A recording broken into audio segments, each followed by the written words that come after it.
Bonsoir à toutes, bonsoir à tous. Comme d'habitude, nous allons procéder par l'appel. Monsieur Guillaume, je suis là. Monsieur Le Rudelier. Présent. Madame Miancourt a donné procuration à Madame Caillol. Monsieur Mazin a donné procuration à Monsieur Le Rudelier. Madame Caillol. Présente. Monsieur Laroche. Présent. Madame Strodo. Présente. Monsieur Casimir. Présent. Madame Forté. Présente. Monsieur Chacre. Présent. Monsieur Daré. Présent. Monsieur Tritz. Présent. Madame Russo. Présent. Madame Clisson. Présent. Madame Bessette. Monsieur Soustel. Madame Pelofi. Monsieur Vesperini. Monsieur Vautier.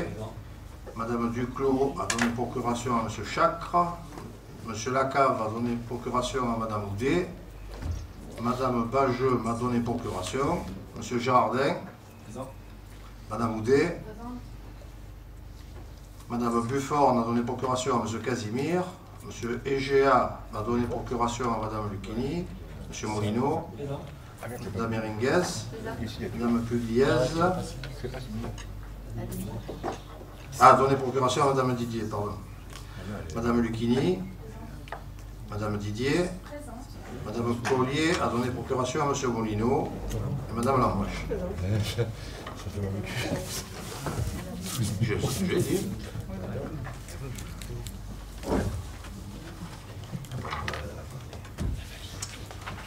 Donc, comme d'habitude, je vous propose d'élire la secrétaire de séance au scrutin, non pas au scrutin. Pas d'objection? Pardon? Non, mais je vous propose de l'élire. Après, voilà. Donc, à l'absence de Madame Bianco, je vous propose Madame Caillol. Elle reprend du service. Pas d'objection? Approbation du procès-verbal de la séance du 24 septembre. Pas d'objet, pas de remarques?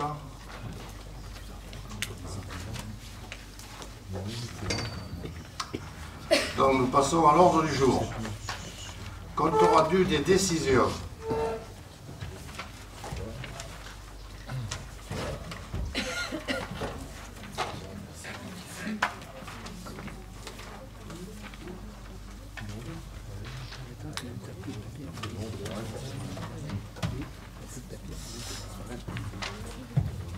Pas de questions?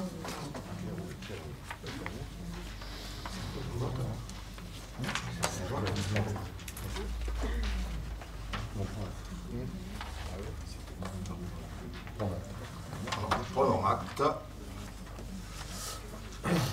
Rapport numéro 2. Délégation du conseil municipal au maire. En fait, ce rapport a déjà été passé en début de mandat et c'est pour mettre à jour suite à aux nouvelles directives de la loi NOTRe.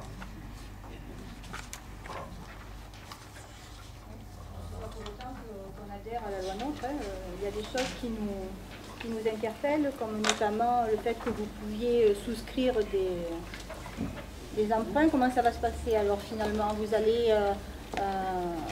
Aujourd'hui, il n'est pas question de souscrire des emprunts. Oui, mais si ça se passe à partir du moment où on vous a donné des délégations, ça veut dire c'est fait. Donc ça veut dire que vous aurez la possibilité de souscrire un emprunt sans en informer le conseil municipal? Si, ça apparaîtra dans les décisions. Oui, enfin, une décision. Oui, et dans le budget. C'est quand même pas anodin, je veux dire. Oui, mais c'est pas moi qui ai fait la loi NOTRe. Hein. Non, non, c'est pas vous qui avez fait la loi NOTRe, mais je pense que c'est pas forcément une bonne chose parce que lorsque souscrire un emprunt, c'est aussi nous faire état, avant que vous preniez la décision, des conditions dans lesquelles vous pouvez souscrire cet emprunt. Voilà. Donc, après, bon, il y a d'autres choses qui sont... Il y a une commission des finances aussi. Hein. Oui. La commission des finances sera saisie avant. Mais la commission des finances, c'est pas tout le monde qui y siège. Charge à ceux qui y siègent d'informer. Vous prenez madame, qui ne siège pas et qui n'a pas de représentant, bon, elle ne sera pas informée. Elle peut poser la question. Ensuite, qu'est-ce que c'est que nous avons vu? J'aurais voulu avoir quelques explications sur le paragraphe 19. L'histoire de, lorsqu'on nous dit que vous signez la convention prévue au 4e alinéa et dans sa rédaction antérieure, qu'est-ce que ça veut dire, si je peux me permettre? Pardon?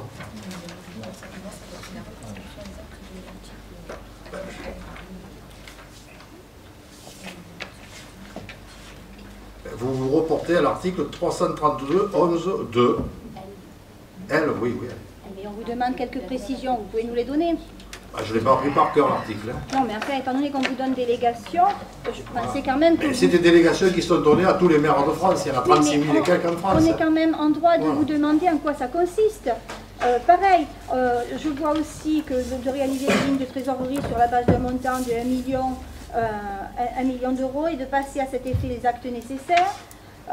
Qu'est-ce que c'est qui nous a aussi... Oui, demander à l'État ou d'autres collectivités territoriales l'attribution de subventions relatives à tout type jusqu'à hauteur de 500 000 euros. Aujourd'hui, lorsque vous demandez des subventions, ça veut dire que le conseil municipal est informé et que ça nous permet à ce moment-là de savoir justement les projets que peut avoir la municipalité.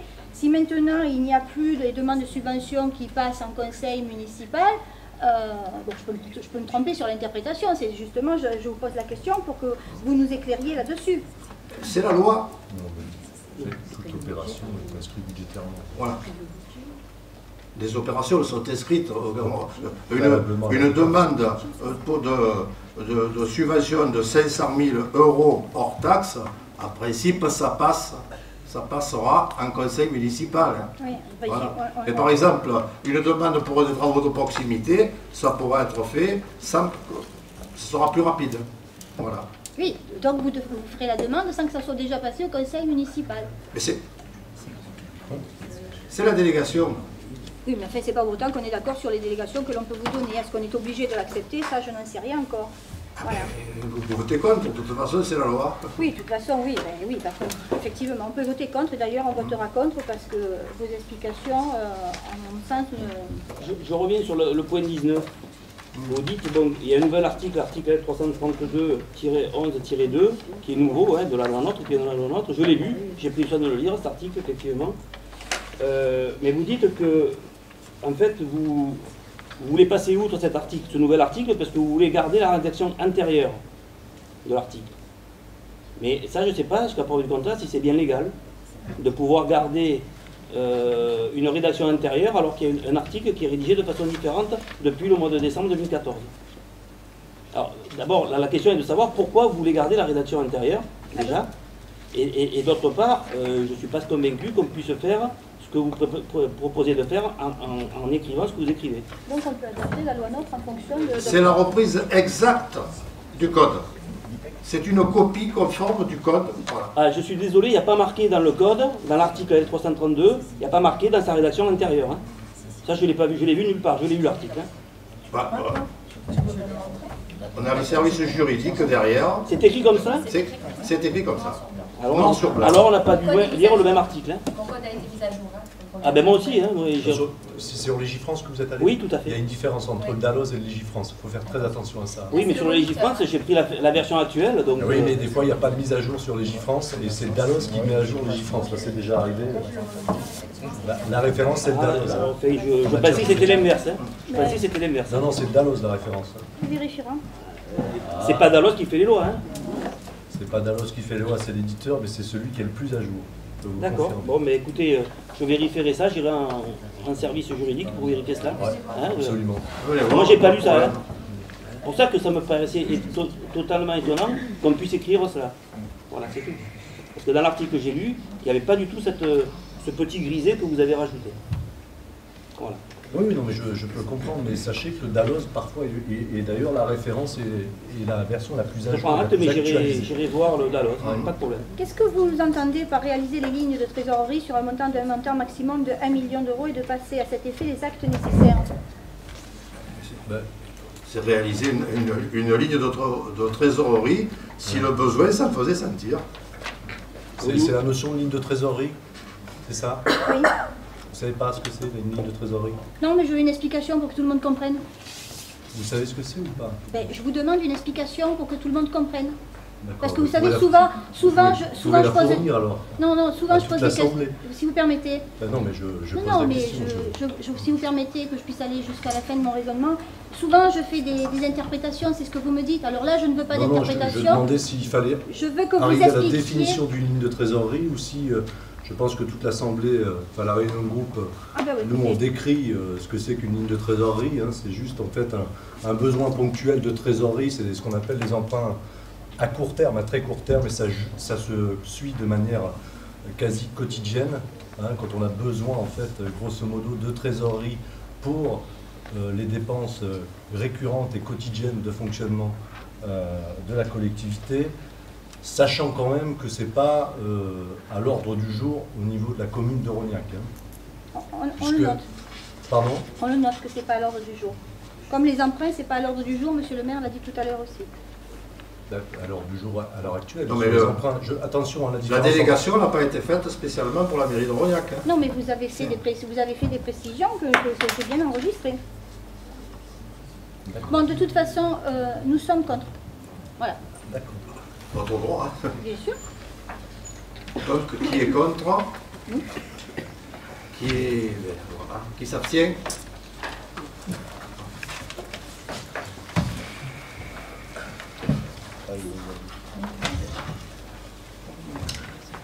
Rapport numéro 3.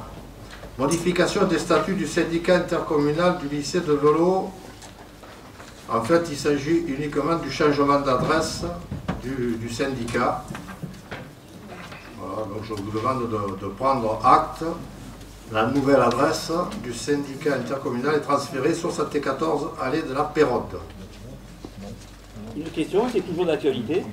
C'est toujours d'actualité, enfin d'actualité, oui et non, mais étant donné que nous avons, enfin, l'ensemble des communes a souscrit un emprunt pour acheter un terrain qui devait être destiné donc à la construction du lycée, la région a décidé autrement. Aujourd'hui, avant de dissoudre le syndicat, il faudrait savoir ce qu'on va faire de ce terrain.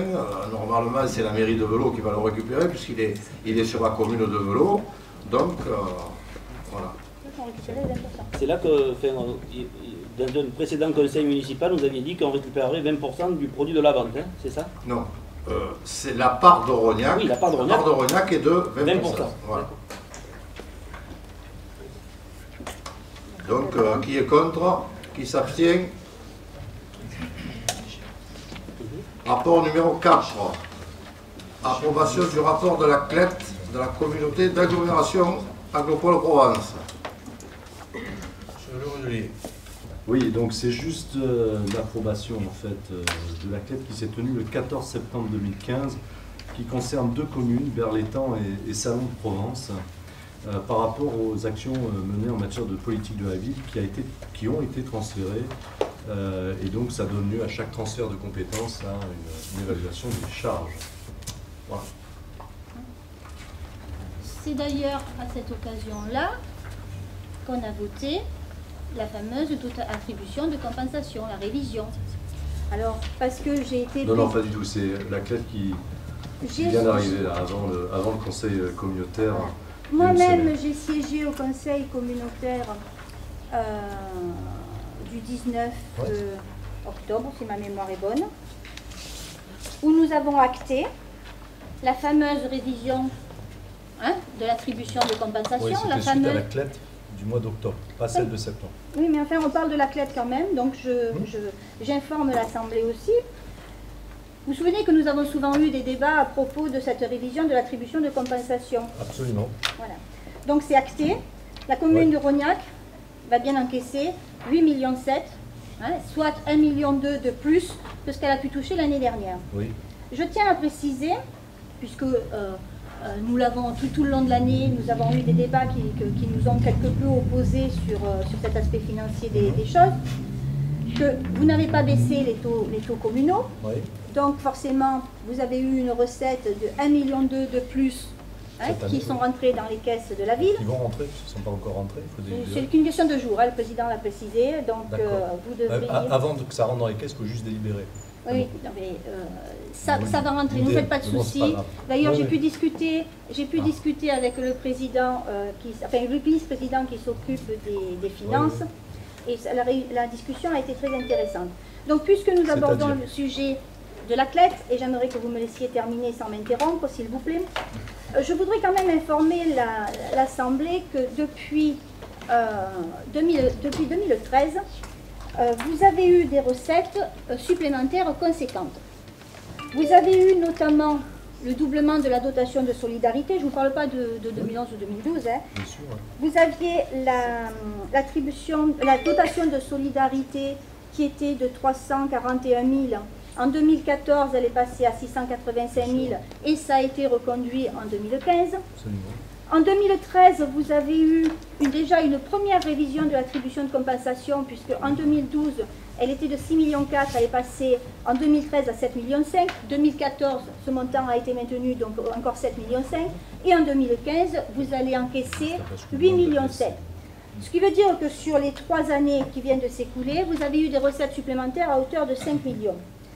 Lorsque je vous entends nous dire que c'est très difficile, que les dotations de solidarité, enfin, excusez-moi, les dotations de l'État sont en baisse, voilà, 5 millions de recettes, quand même, ce n'est pas anodin. Et je pense sincèrement que simplement au regard de ces recettes, vous auriez pu éviter de maintenir les taux et donc d'avoir une incidence sur le portefeuille des Rognacais, parce que nous tous autour de la table, comme l'ensemble de la population, nous avons reçu nos taxes foncières et d'habitation, et je peux vous dire que l'addition est plutôt salée.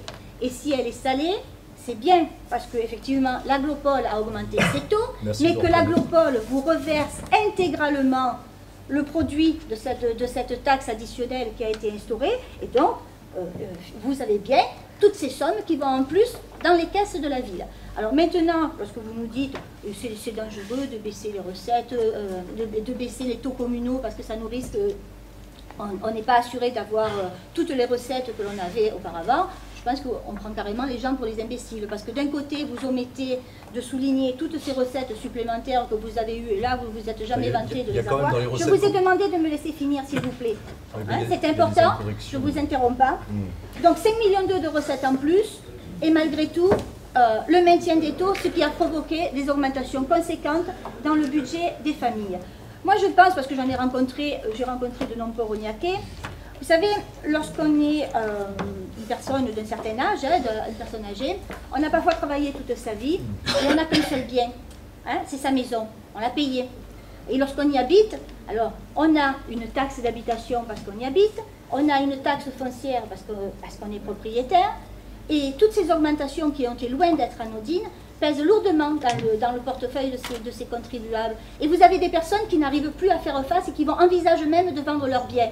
Et lorsque je vois que parallèlement la commune encaisse des recettes conséquentes, je me dis que c'est indécent que nous, élus, à cette assemblée, on ait maintenu les taux et que l'on cause des soucis ainsi à de nombreux foyers rognacais, que ce soit les familles de revenus modestes, que ce soit les personnes âgées, enfin, tous ceux qui sont en difficulté. Voilà. Alors je le redis, ça n'a pas l'air de vous émouvoir, ça fait sourire M. Laroche qui a peut-être la chance d'avoir des revenus conséquents, mais ce n'est pas le cas de toute la population de Rognac. Voilà. Et je tiens à le dire, parce que nous nous sommes opposés à ce sujet-là de nombreuses fois, et ce que j'avais dit à propos de l'attribution de compensation, eh bien, je n'ai jamais nié qu'on aurait pu potentiellement avoir les 1,2 million, sauf qu'il y avait un problème juridique qui était de le fait qu'on ne peut pas réviser une attribution de compensation sans transfert de compétences associées. C'est pour ça qu'on a transféré des zones d'activité économique.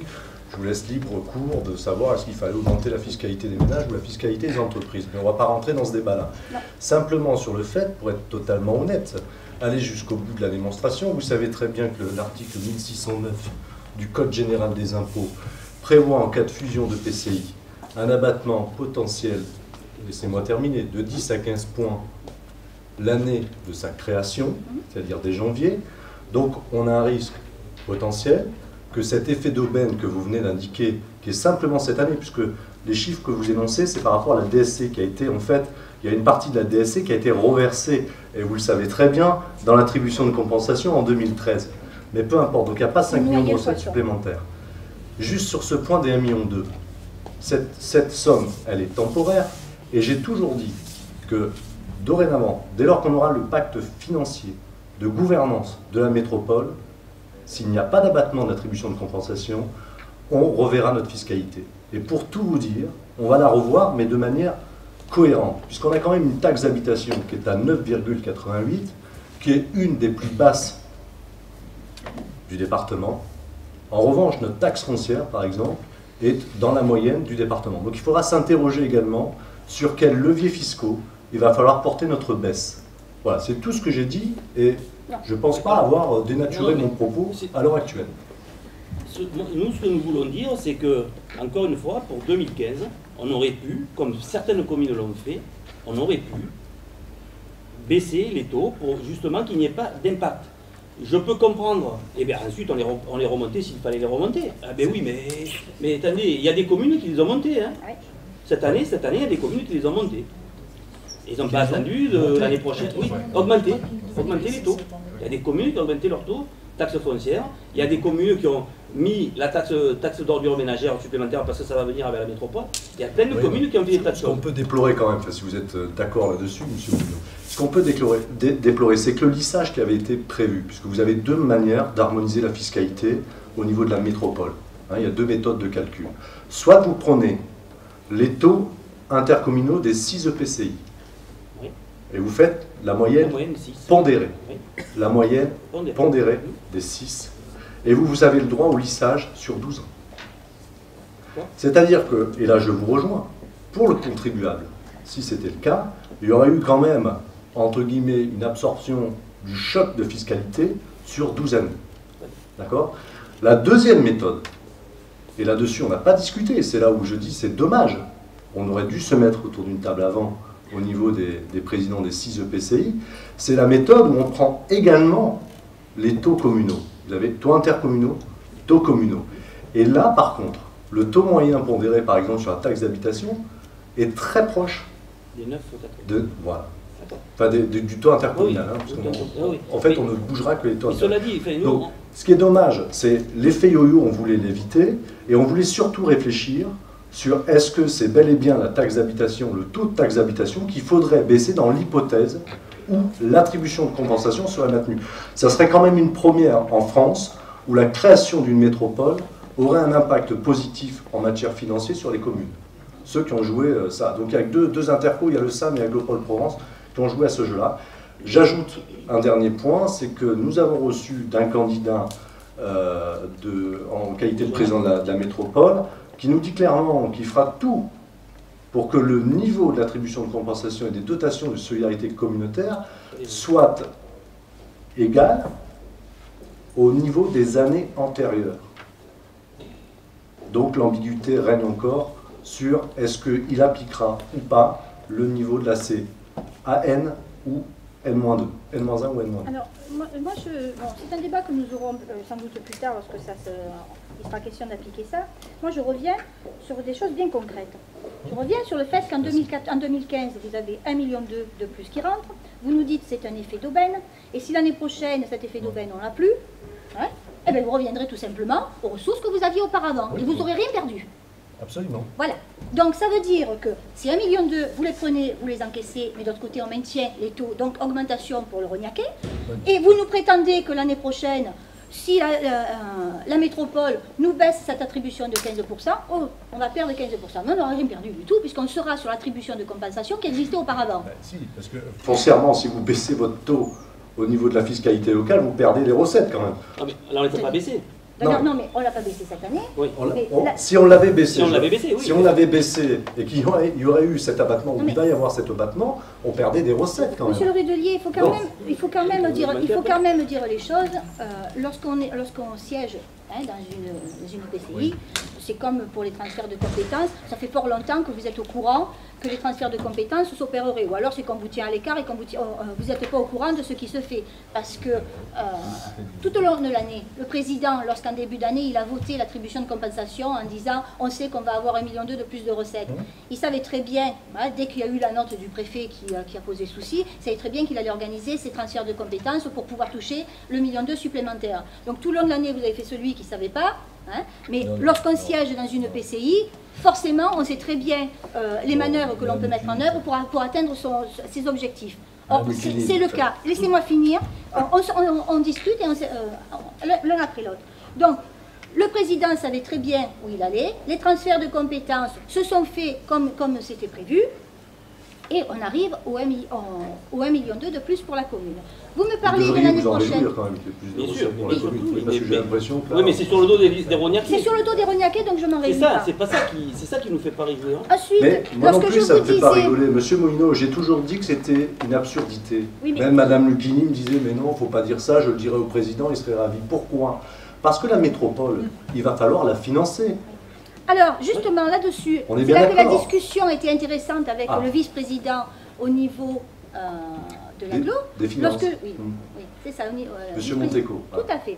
Lorsque j'ai posé la question, parce que comme à l'aglopole, ils ont fait le même coup, vous vous rendez compte, si on va perdre les fameux 15%, je dis oui, mais on va revenir sur ce qu'on avait auparavant. Et monsieur Monteco m'a dit qu'il pensait sincèrement, il ne se faisait pas de soucis d'ailleurs pour l'abattement de 15%, parce qu'il s'est dit, apparemment il faudra l'accord des maires. Et les maires, je ne pense pas qu'ils se fassent harakiri voilà, pour accepter la baisse de 15%. Non, il faut une majorité des 3/5 du conseil voilà. communautaire. Voilà. Et certaines intercos n'ont pas joué à ce jeu-là. Donc, vous voyez ce que je veux dire? Non, je mais vois plus parce que vous noyez le poisson chaque fois. Non, on part sur des discussions qui s'éloignent. Je ne vois pas le poisson, vous allez vite comprendre, Madame Lucchini. Si, dès lors, tout le monde acte l'attribution de compensation de l'année N-2, il y a au moins 3/5 des maires qui vont voter pour. Eh écoutez, nous verrons bien. Puisque l'année N-2, il n'y a que 2 intercos qui ont gonflé artificiellement l'attribution de compensation. Le résultat est celui-là. Le danger, il est là. La CPADEX n'en avait pas fait non plus? Pardon? La CPADEX n'en avait pas fait? Non, il n'y a que 2. Hein. Il y a un petit guide, vous allez sur Internet, qui est très bien fait, sur le guide de la métropole. Il y a le SAN et Aglopole Provence. Et donc, le danger, il est là. C'est que comme c'est des intercommunalités en fait, qui pèsent moins que l'ensemble des 6 EPCI, c'est de dire, ok, on va prendre l'attribution de compensation de l'année N-2. Et je peux vous assurer, au niveau de Marseille, ça réfléchit sur ce point-là. Voilà. Écoutez, je ne dis pas que ça sera acté. Les dangers que vous agitez, que chaque fois comme un épouvantail, on l'a vu cette fois-ci, le transfert de compétences. Je vous ai dit de toute façon, Madame Lucchini, on va synthétiser, on ne fera pas des recettes de plus sur le dos des contribuables. Vous les avez faites cette année. Mais non, elles n'ont pas été encore pérennisées. Si dès lors elles sont pérennisées, à ce moment-là, on aura une politique de baisse des taux communaux et une politique qui sera réfléchie. On est quand même dans une libre administration. On n'a pas à être dicté par Aglopole Provence sur tel taux ou tel autre. Si on a envie de baisser par exemple la taxe foncière parce qu'on veut, laissez-moi finir, privilégier, on considère que la taxe foncière est beaucoup trop importante, encore une fois, c'est à prendre avec des pincettes parce que dans la moyenne départementale, on le fera et on baissera un peu la taxe d'habitation. On pourra en fait jongler comme on le veut par rapport à notre taux. C'est un autre raisonnement, on l'abordera plus tard. Pour l'instant, vous avez encaissé cette année 1,2 million de plus. Je reviens sur les autres années où l'attribution de compensation avait été augmentée également. Et les dotations de solidarité ont été doublées également. Je suis honnête. Soyons honnêtes. Non, je suis honnête. C'est vous qui n'êtes pas. Non, Madame Lucchini, on a pris 300 000 euros de DSC supplémentaires. Je vous rejoins à ce niveau-là. Mais l'attribution de compensation, non, 600 000. Elle était à 300 000 avant, elle est passée à 300 000, elle est passée à 600 000. En 2014 et 2015, moi j'additionne. Oui, ça fait 600 000, 300 000 par an. 680 000 exactement. Oui, je suis d'accord sur les 680 000, là où vous êtes malhonnête, sur 2 ans, là où vous êtes malhonnête, c'est sur l'attribution de compensation. Puisque la DSC de 2012 n'était pas à 300 000 euros. Ah non, elle fait 1 million et quelques. Ah, merci Madame Lucchini. Donc on a réinjecté de la DSC dans l'attribution de compensation. Non, mais donc attendez, dire qu'on a cumulé... Attendez. Oui, non. Il ne faut pas rigoler quand même, hein. Je veux dire, on va reprendre la DSC. DSC de 2008 jusqu'en 2007, 398 000, 362 000. Jusqu'en 2010, excusez-moi, 286 000. En 2011, on l'a passé à 1 million et en 2012, on l'a passé à 1,4 million. Oui. Hein, c'est pas anodin. Vous savez très bien ce qui se passe chaque fois avant les élections. Hein, on gonfle les DSC pour aider les maires à finaliser leurs projets. Ensuite, en 2000, Non, non, mais attendez, j'ai siégé au conseil communautaire. Non. Alors, à moi, vous ne me ferez pas croire, le président... C'est normal, c'est humain. Le président, oui, c'est humain. Le président le disait clairement. Vous rentrez dans des comptes d'apothicaire. 2012, Tout à l'heure, vous avez 1,4 dit, million. vous avez pris 5 millions en 3 ans. Oui. C'est pas vrai. Donc Ah bon? vous êtes Vous en voulez train que de je me vous dise? prouver que c'est pas vrai. Non. Je fais abstraction de cette dotation de solidarité qui a augmenté... Attendez. Ah, vous faites abstraction de la dotation de solidarité Non. sur les Alors, 3 années Laissez-moi précédentes. finir. D'accord. Laissez-moi finir et n'essayez pas de noyer le poisson. Non. Hein? Ce que je dis, c'est que la dotation de solidarité était globalement de 300 000 euros. Juste avant les élections 2011-2012, comme je vous ai dit, c'est la pratique. Enfin, 3 ans avant. On verse des dotations qui sont 3 ans beaucoup avant. plus... S'il vous plaît. On verse des dotations qui sont beaucoup plus importantes pour aider les maires. En 2013, on revient à la somme normale. C'est-à-dire la somme normale. 340 000. Non, on a versé, on a intégré. Parce En que la 2013, différence dotation entre la de DS solidarité de 340 000. Madame Lucchini, quelle est la différence entre une dotation de solidarité communautaire et une attribution de compensation? Ça n'a rien à voir, monsieur Mais le si, Rudelier, parce si. que la dotation de solidarité, c'est par rapport à un pacte financier et qui va déterminer des critères d'attribution pour cette dotation. C'est comme ça qu'on le faisait à l'époque et je ne pense pas que ça a changé. L'attribution de compensation, c'est ce qui avait été déterminé au moment du transfert et les compétences transférées. Non, mais il y a un critère absolument important à prendre en compte, c'est dès lors que vous intégrez dans l'attribution de compensation, ça ne peut pas être remis en cause d'une année Mais je sur le l'autre. sais, je le sais. Donc d'où... Arrêtez de vouloir me donner des leçons, restons sur non, les mais chiffres. J'essaye d'être précis. Parce que Non, vous n'êtes pas précis, vous faites vous m'avez demandé- sciemment, vous noyez le poisson pour essayer de Non, nous... je dis simplement que vos chiffres ne sont pas bons. Je vous les reprends, si vous permettez. Je vous les reprends et laissez-moi, s'il vous plaît, aller jusqu'au bout. Décontractez-vous, madame. Je suis décontractée à partir du moment où on ne m'interrompt pas toutes les secondes. Je redis, la dotation de solidarité, 340 000 euros en 2013. 2014, elle passe à 685 000. Et je suis d'accord. 340 000 de côté. En 2015, c'est reconduit. Mais vous devriez 685 être 000. ravi quand même de ça. Je ne parle pas de ravi ou pas ravi, je vous parle des sommes qui sont rentrées dans la commune. D'accord. 2015, encore 340 000. On est à Combien on a 680 000. perdu de DGF en 2015? On est encore... Je ne vous parle pas de ça. 400 000 euros, vous voyez Je ça? ne vous parle pas de ça. Je ne vous parle pas de ça, je vous parle des dotations. Non, vous prenez les recettes en plus, mais vous Non. n'enlevez pas les recettes. Non, non. Monsieur le Rudelier, s'il vous plaît, vous arrêtez d'essayer de tout mélanger parce que là, on est sur un cas bien précis, c'est celui de l'agropole. Pour le reste, c'est un autre sujet. Ah, Qu'il vous fallait les anticiper. recettes de la commune, c'est un autre Qu'il vous sujet. fallait anticiper, que vous n'avez pas anticipé d'ailleurs en dépensant à tort et à travers. Donc je reviens, je disais, 680 000 On va euros, vider les caisses, c'est ça? vous avez dit. 680 000 euros. 2,8 millions au 680 compte administratif de 2014, on a vidé les Oui, caisses. vous voulez que je vous l'explique? Oui, expliquez-moi. Ouais. Vous prenez Expliquez-moi. simplement la dotation de solidarité qui a été en 2011 de 1 million, la dotation de solidarité qui a été de 1,4 million en 2012, d'accord, et la révision de l'attribution de compensation qui a été de 1 million de plus en 2013. D'accord. Vous savez, vos 3 millions que vous n'auriez pas, que vous auriez laissé les casses à zéro s'il n'y avait pas eu ça. D'accord. Alors, j'en reviens et je finis. Hein, 680 000 de dotation de solidarité en plus. Vous avez en 2013 l'attribution de compensation 1 million de plus, en 2014 1 million de plus et en 2015 2 millions de plus par rapport aux recettes précédentes. On est bien à 5 millions d'euros. Maintenant, si vous ne savez pas compter, que vous ne voyez pas ce qui rentre dans les caisses et que vous savez nous parler que de ce qui sort, vous avez sans doute un problème. Le problème, c'est que pour faire vos dépenses, vous prenez dans la poche du contribuable et là, nous ne sommes plus d'accord. C'est faux. Maintenant, on ne va pas polémiquer pendant des heures. C'est la même chose que...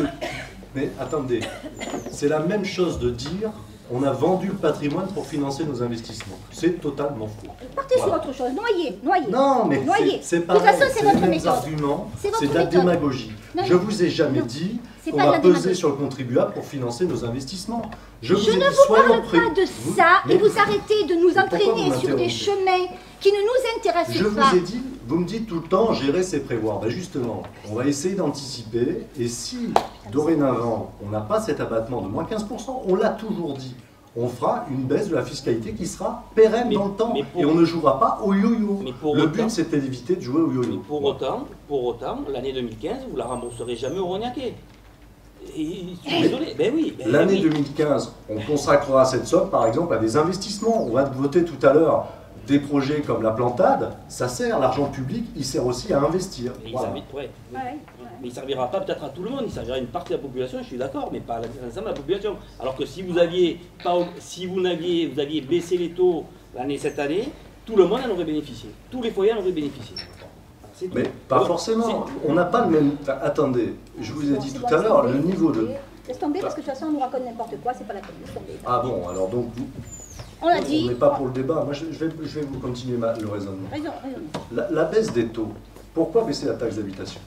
On est une des plus faibles, en termes de taxes, la plus faible des communes des Bouches-du-Rhône. On est sur la 20e des 109 communes. Pourquoi pas baisser la taxe foncière? Il fallait baisser ce qu'il fallait baisser. Après, là, on aurait pu avoir un débat sur quoi. Voilà. Donc le débat, on l'aura en temps et en heure, une fois que la recette sera pérenne. Voilà, Tu peux nous donner des Encore une fois, en 2015, on a eu un encaissement, on a eu une entrée d'argent. Madame Lucchini, quand on ne sait pas ce que c'est qu'une ligne de trésorerie, Non, mais on est un peu plus humble. Je ne reçois pas des leçons de M. le Rudelier, excusez-moi. Non, mais vous devriez retourner en fac, Oui, hein, c'est si ça. vous y êtes allé un jour. Ah ouais. Je ne reçois certainement pas... Monsieur le Rudelier, vous, ce que vous avez à gérer, c'est votre salaire aujourd'hui. Moi, ce que j'ai à gérer, c'est une entreprise. Ne parlez pas de ce mot. Madame Lucchini. Et que je sache, je vis confortablement, donc c'est que sans doute, je gère bien mes affaires. Mais tant mieux, mais les affaires privées, c'est pas de Non. l'argent de la Non, commune. justement. C'est pas de l'argent public. Mais de recevoir... Les finances privées, c'est pas des finances De publiques. recevoir des leçons de Monsieur le Rudelier, hein, Ben oui, qui n'a mais- pas prouvé ce dont il était capable en gérant une entreprise notamment, Mais ça me fait la doucement gestion d'une rigoler. entreprise n'a rien à voir avec une gestion d'une Mais si vous collectivité gériez, territoriale. Voilà. Monsieur le Rudelier, si on gérait un peu la collectivité, comme on gère lorsqu'on est patron de sa propre entreprise, je peux vous assurer qu'il y aurait des dépenses qui se font dans cette collectivité qui n'auraient pas lieu. Ben, écoutez, vous nous direz lesquelles, puisque vous critiquez beaucoup. Ah oui. Mais en 4 ans de premier adjoint, vous n'avez pas fait grand-chose. Donc, Ah, si ce n'est excusez-moi. d'augmenter la masse salariale, effectivement. Ah ben écoutez, vous avez prouvé, je suis Réduire partie. l'emprunt quand même. Hein. Réduire, combien Et vous l'emprunt avez réduit l'emprunt, Madame Lucchini? On l'a réduit à zéro. Non, On l'a mais réduit à zéro.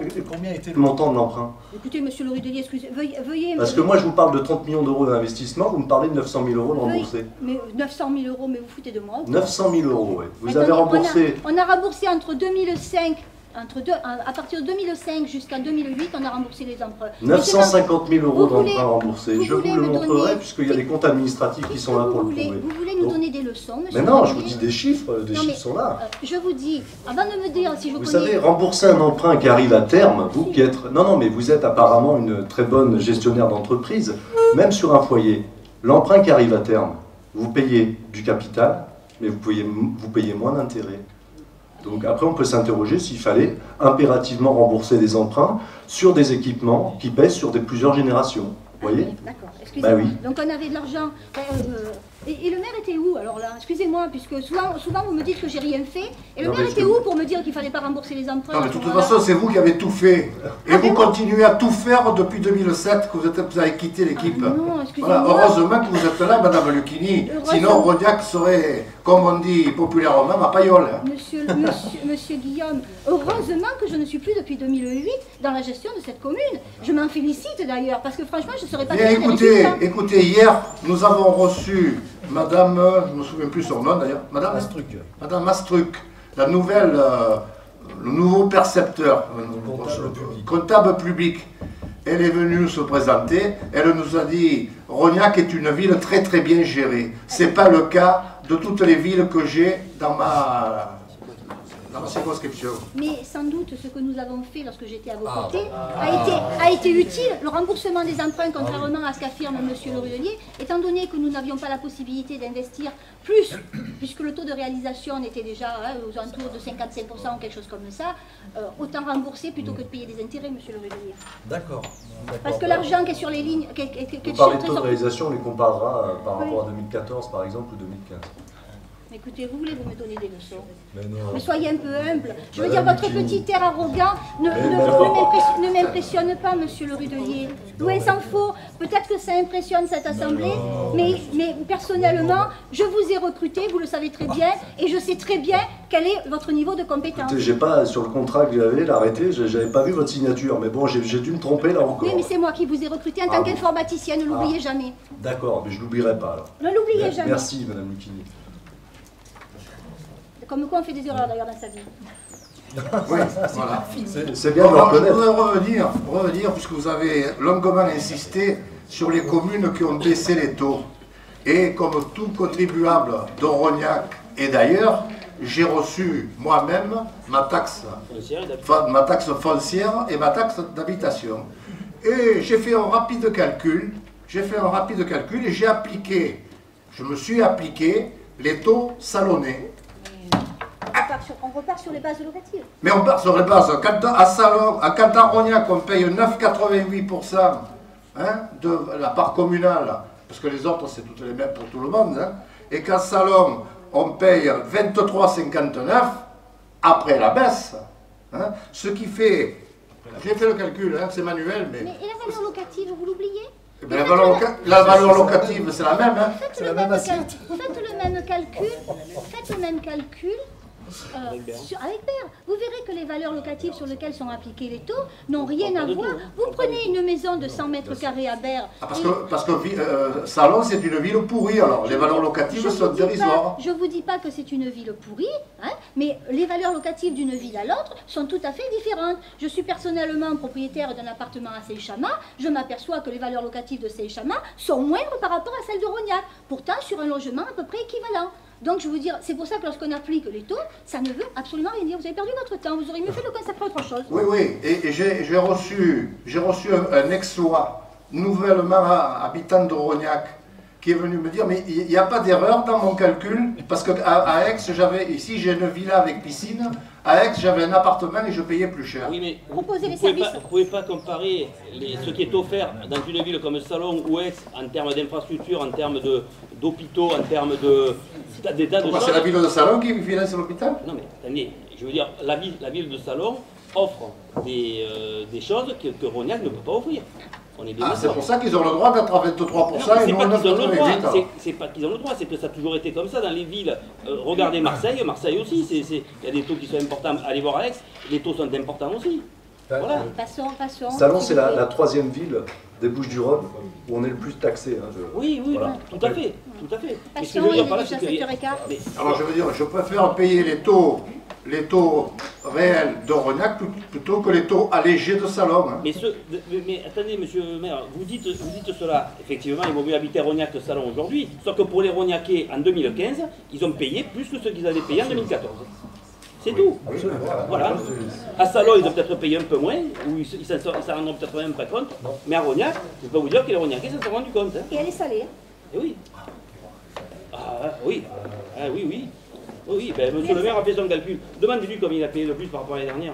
Vous allez voir. Mais j'ai fait le calcul. Non, mais par rapport à et Rognac, si j'étais à Salon, j'aurais payé 2000 € de plus. Non, mais Non, d'accord. on parle pas de voilà. Salon. Combien Mais par vous avez rapport à payé de Rognac. plus cette année par rapport à l'année dernière? Par rapport à l'année dernière. J'ai Sur Rognac. payé 9,32. Non, mais sur Rognac. 9,32 €? 9, non, pas 9%. Ah, 9, mais ça représente Ah, combien? non, pardon. Non, ça c'est différent. Non, ça c'est la différence entre Rognac et Salon. Ah oui, 9%, Non, mais, effectivement. je veux dire, par là, 9%. Quoi? 9% pour une ville comme Salon. Vous me direz, ouais, ça vaut le coup quand même. Comment ça vaut le coup? Ben, vous dites qu'à Salon, on paye 9% de plus que ce que vous avez pu payer. Non, mais Avec les taux que vous appliquez. La différence entre Rognac et Salon, 9%. mais c'est 9%, oui. Eh ben, 9%, vous verrez, avec ce qu'offre Salon, c'est un choix, effectivement. Mais vous ne nous avez pas dit combien vous avez payé de plus cette année par rapport à vos taxes. C'est intéressant Mais peut-être. je vous le dirai, je ne l'ai pas calculé, mais je vous le dirai. Non. Mais De vous toute n'avez pas façon, calculé. on doit avoir payé la même chose. Hein. Le pourcentage, ça doit être le même pour tout le monde. Hein. Oui, mais vous l'avez peut-être pas calculé, mais il y a beaucoup de personnes à Rognac Oui. pour Ça, qui, le problème. eux, c'est plus que ça. Ils l'ont calculé parce que la fin du mois, ils n'ont pas réussi à... Dites-nous combien Ils ils ont ont- payé ces gens-là. Mais ça dépasse. En moyenne, combien ils ont payé? 300 €. 300. Voilà. Moi j'ai payé 120 €. Ah ben, écoutez, vous avez peut-être une maison qui est pas très grande, qui Ah est bah pas oui, très... parce que j'ai pas les moyens. Ouais, j'ai une petite maison avec un petit terrain. Eh ben, écoutez, Ben mais ça veut dire Donc quoi, ceux monsieur qui ont une grande maison avec un grand terrain, ben, ils ont un peu plus de moyens que moi. Mais monsieur, Et les personnes monsieur âgées qui habitent dans un 80 appartement. 50 €, Et 20 ils ont, ben, €. ceux qui arrivent dans un appartement, qu'est-ce qu'ils ont? Ils ont Mais pas à payé 150 300 €, à 150 € une personne âgée, Monsieur- ça lui fait quelque chose quand Monsieur même. Vautier, Ça fait pour 10 € par certains- mois. Excusez-moi, Ça fait 10 € je vais par plus mois. loin. Pour certains, 10 € par mois. pour certains, c'est indécent ce que vous dites. Parce que 10 pour € certains- par mois, madame Kim. 10 Pour € par certains, mois. 10 € par mois, c'est beaucoup. C'est beaucoup. Et je trouve totalement indécent que vous puissiez affirmer que 80 € c'est pas 10 grand-chose. €. Rappelez-vous, Madame Lucchini, Parlez en beaucoup de 2006, chiffres, c'est en 10 € 2006 et en 2007, payé, vous, Madame il y a encore des gens. Je parle pas de moi. Il y a encore des gens qui s'en souviennent là. Rappelez-vous, en 2006 et en 2007, vous avez dit dès notre réélection en 2008, on augmente les impôts parce qu'on est une des communes les moins... Vous Mais qui l'affirme? Vous? Mais, Non, il y a des témoins. mais des témoins? Ah, parce que vous croyez que je vais accorder la moindre crédibilité d'accord. à des gens qui ont fait des promesses de campagne et dont 80% n'a pas été tenu. Mais vous rigolez ou quoi? Il ne faut pas vous énerver. Mais je m'énerve pas. Ah mais bon, que des bon. gens qui ne tiennent pas leurs engagements. Dès qu'on est réélu en 2008, on augmente les impôts. Des personnes Voilà. qui n'ont que des mots, des personnes qui n'ont que des mots, des paroles, et qui n'ont jamais d'actes derrière, monsieur le Rudelier. Hein, vous voyez ce que je veux dire? Oui, en fait, Je on a prends tout pas fait de de travers. leçons. On a Je tout prends fait pas de de travers. En 6 ans, on a investi 30 millions d'euros. Il ne fallait pas les investir. Ce n'était pas les bons investissements. On ne vous parle pas du mandat précédent, on vous parle de ce mandat. Ah, donc on n'a rien fait pour l'instant. D'accord, merci. La veuve et l'orphelin, écoutez. Approbation du rapport. Quelqu'un Bon. qui s'occupe de défendre les gens à revenus modestes dans Rognac. Et si vous pas vous, permettez, en tout cas. mais je sais, parce que j'ai la chance, monsieur Vautier, d'avoir une situation confortable, mais je côtoie des gens qui ne le sont pas. Et ça me fait de la peine pour eux. Donc, je me permets d'essayer de les défendre dans cette assemblée. Oui, il ne fallait pas faire la piscine non plus parce que tous les Rognacais avaient des piscines. Voilà, bon, ça c'est autre Il chose. y en a beaucoup, hein. Ah oui, c'est pour ça qu'il y a 15 000 entrées. Regardez, vous allez sur Google Earth et vous verrez, regardez, il y en a beaucoup. Approbation du rapport de la CLEP. Donc, qui est contre? Qui s'abstient? Merci. Tout ça pour ça? Elle a voté pour. Oui. Elle a voté pour. Pas possible. Rapport numéro 5. Modification du règlement d'attribution et de versement des aides aux associations. Madame Strodo. Alors, les modifications apportées, les modifications apportées se mettent sur les classifications des associations. En effet, à l'ancien règlement, nous avions mis les associations sportives d'un côté et les associations culturelles et autres de l'autre côté. Néanmoins, nous nous sommes aperçus que pour être beaucoup plus cohérent dans le versement des subventions et beaucoup plus juste, nous devions faire une classification supplémentaire. Autrement dit, nous avons pour les subventions inférieures à 2500 € rien bougé, c'est-à-dire qu'il n'y a pas de critères d'éligibilité fixés au niveau des critères pour les subventions. Cependant, pour les subventions supérieures à 2500 €, nous avons apporté les modifications suivantes. Nous avons mis les associations à caractère social, caritatif, humanitaire. Nous avons également déterminé les associations relevant du domaine de la petite enfance. Et ensuite, nous avons placé les autres associations dans les culturels, loisirs et autres. Donc, chaque délégation a donc travaillé pour déterminer des critères qui semblaient importants et cohérents. En ce qui concerne la délégation culturelle, loisirs et autres, 4 critères ont été choisis. Le critère numéro 1 porte sur le nombre d'adhérents rognacais, c'est un critère qui existe depuis très très longtemps. Le critère numéro 2, c'est la mise à disposition permanente de locaux, puisqu'il y a des associations qui bénéficient d'une mise à disposition permanente et d'autres associations n'en bénéficient pas. Donc il semblait important de faire la distinction. Le critère numéro 3 prendra en compte le ratio d'autonomie financière. Et le critère numéro 4 prendra en compte l'ancienneté, puisque pour nous, une association ancienne, c'est une association pérenne et c'est une association qui répond réellement à un besoin de la population, puisqu'elle existe depuis longtemps, qu'elle a des adhérents, et donc pour nous, c'est important qu'elle soit toujours en place. Voilà les principales modifications apportées à ce règlement. Oui.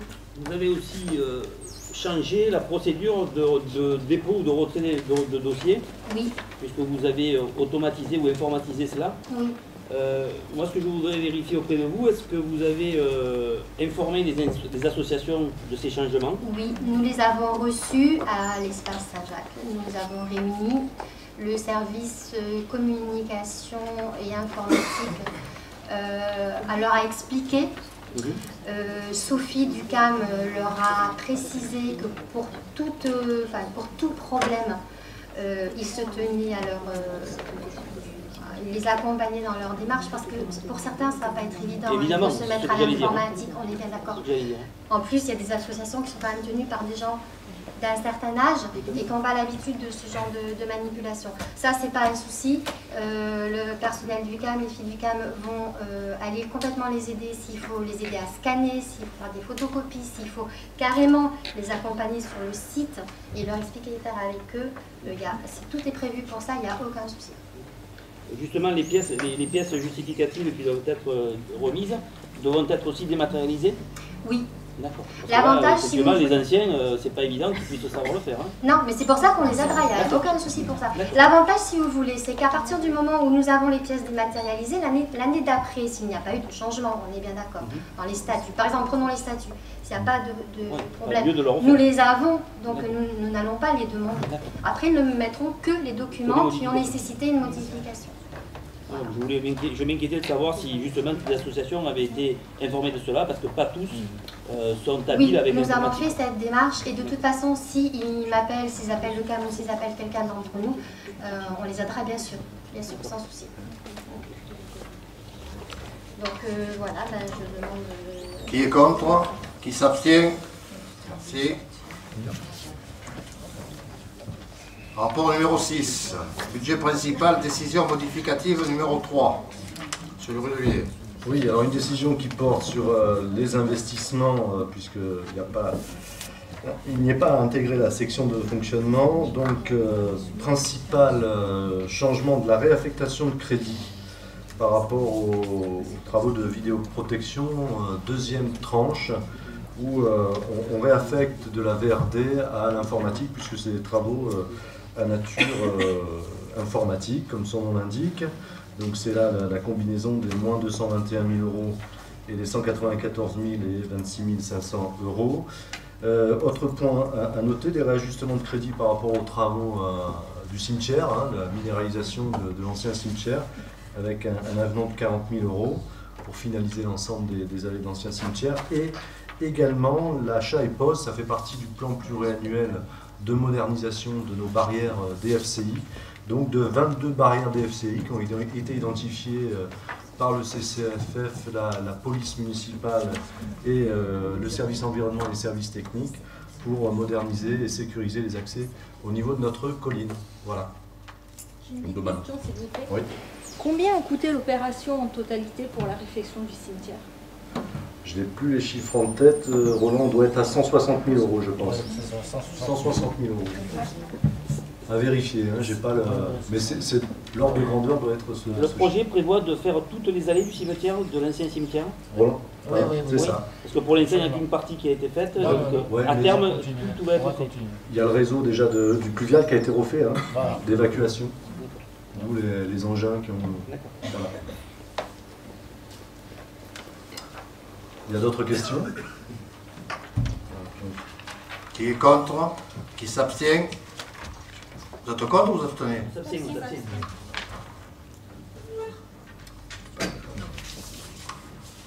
Rapport numéro 7. Vote de subventions exceptionnelles aux associations locales. Alors c'est toujours dans l'esprit de financer à travers des subventions exceptionnelles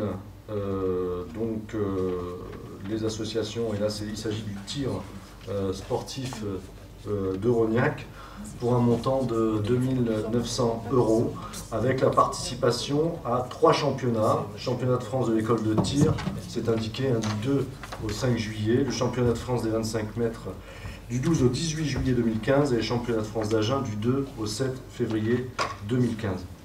Agen, Chambéry et Moulins. Ça concerne 10 enfants et 2 accompagnants.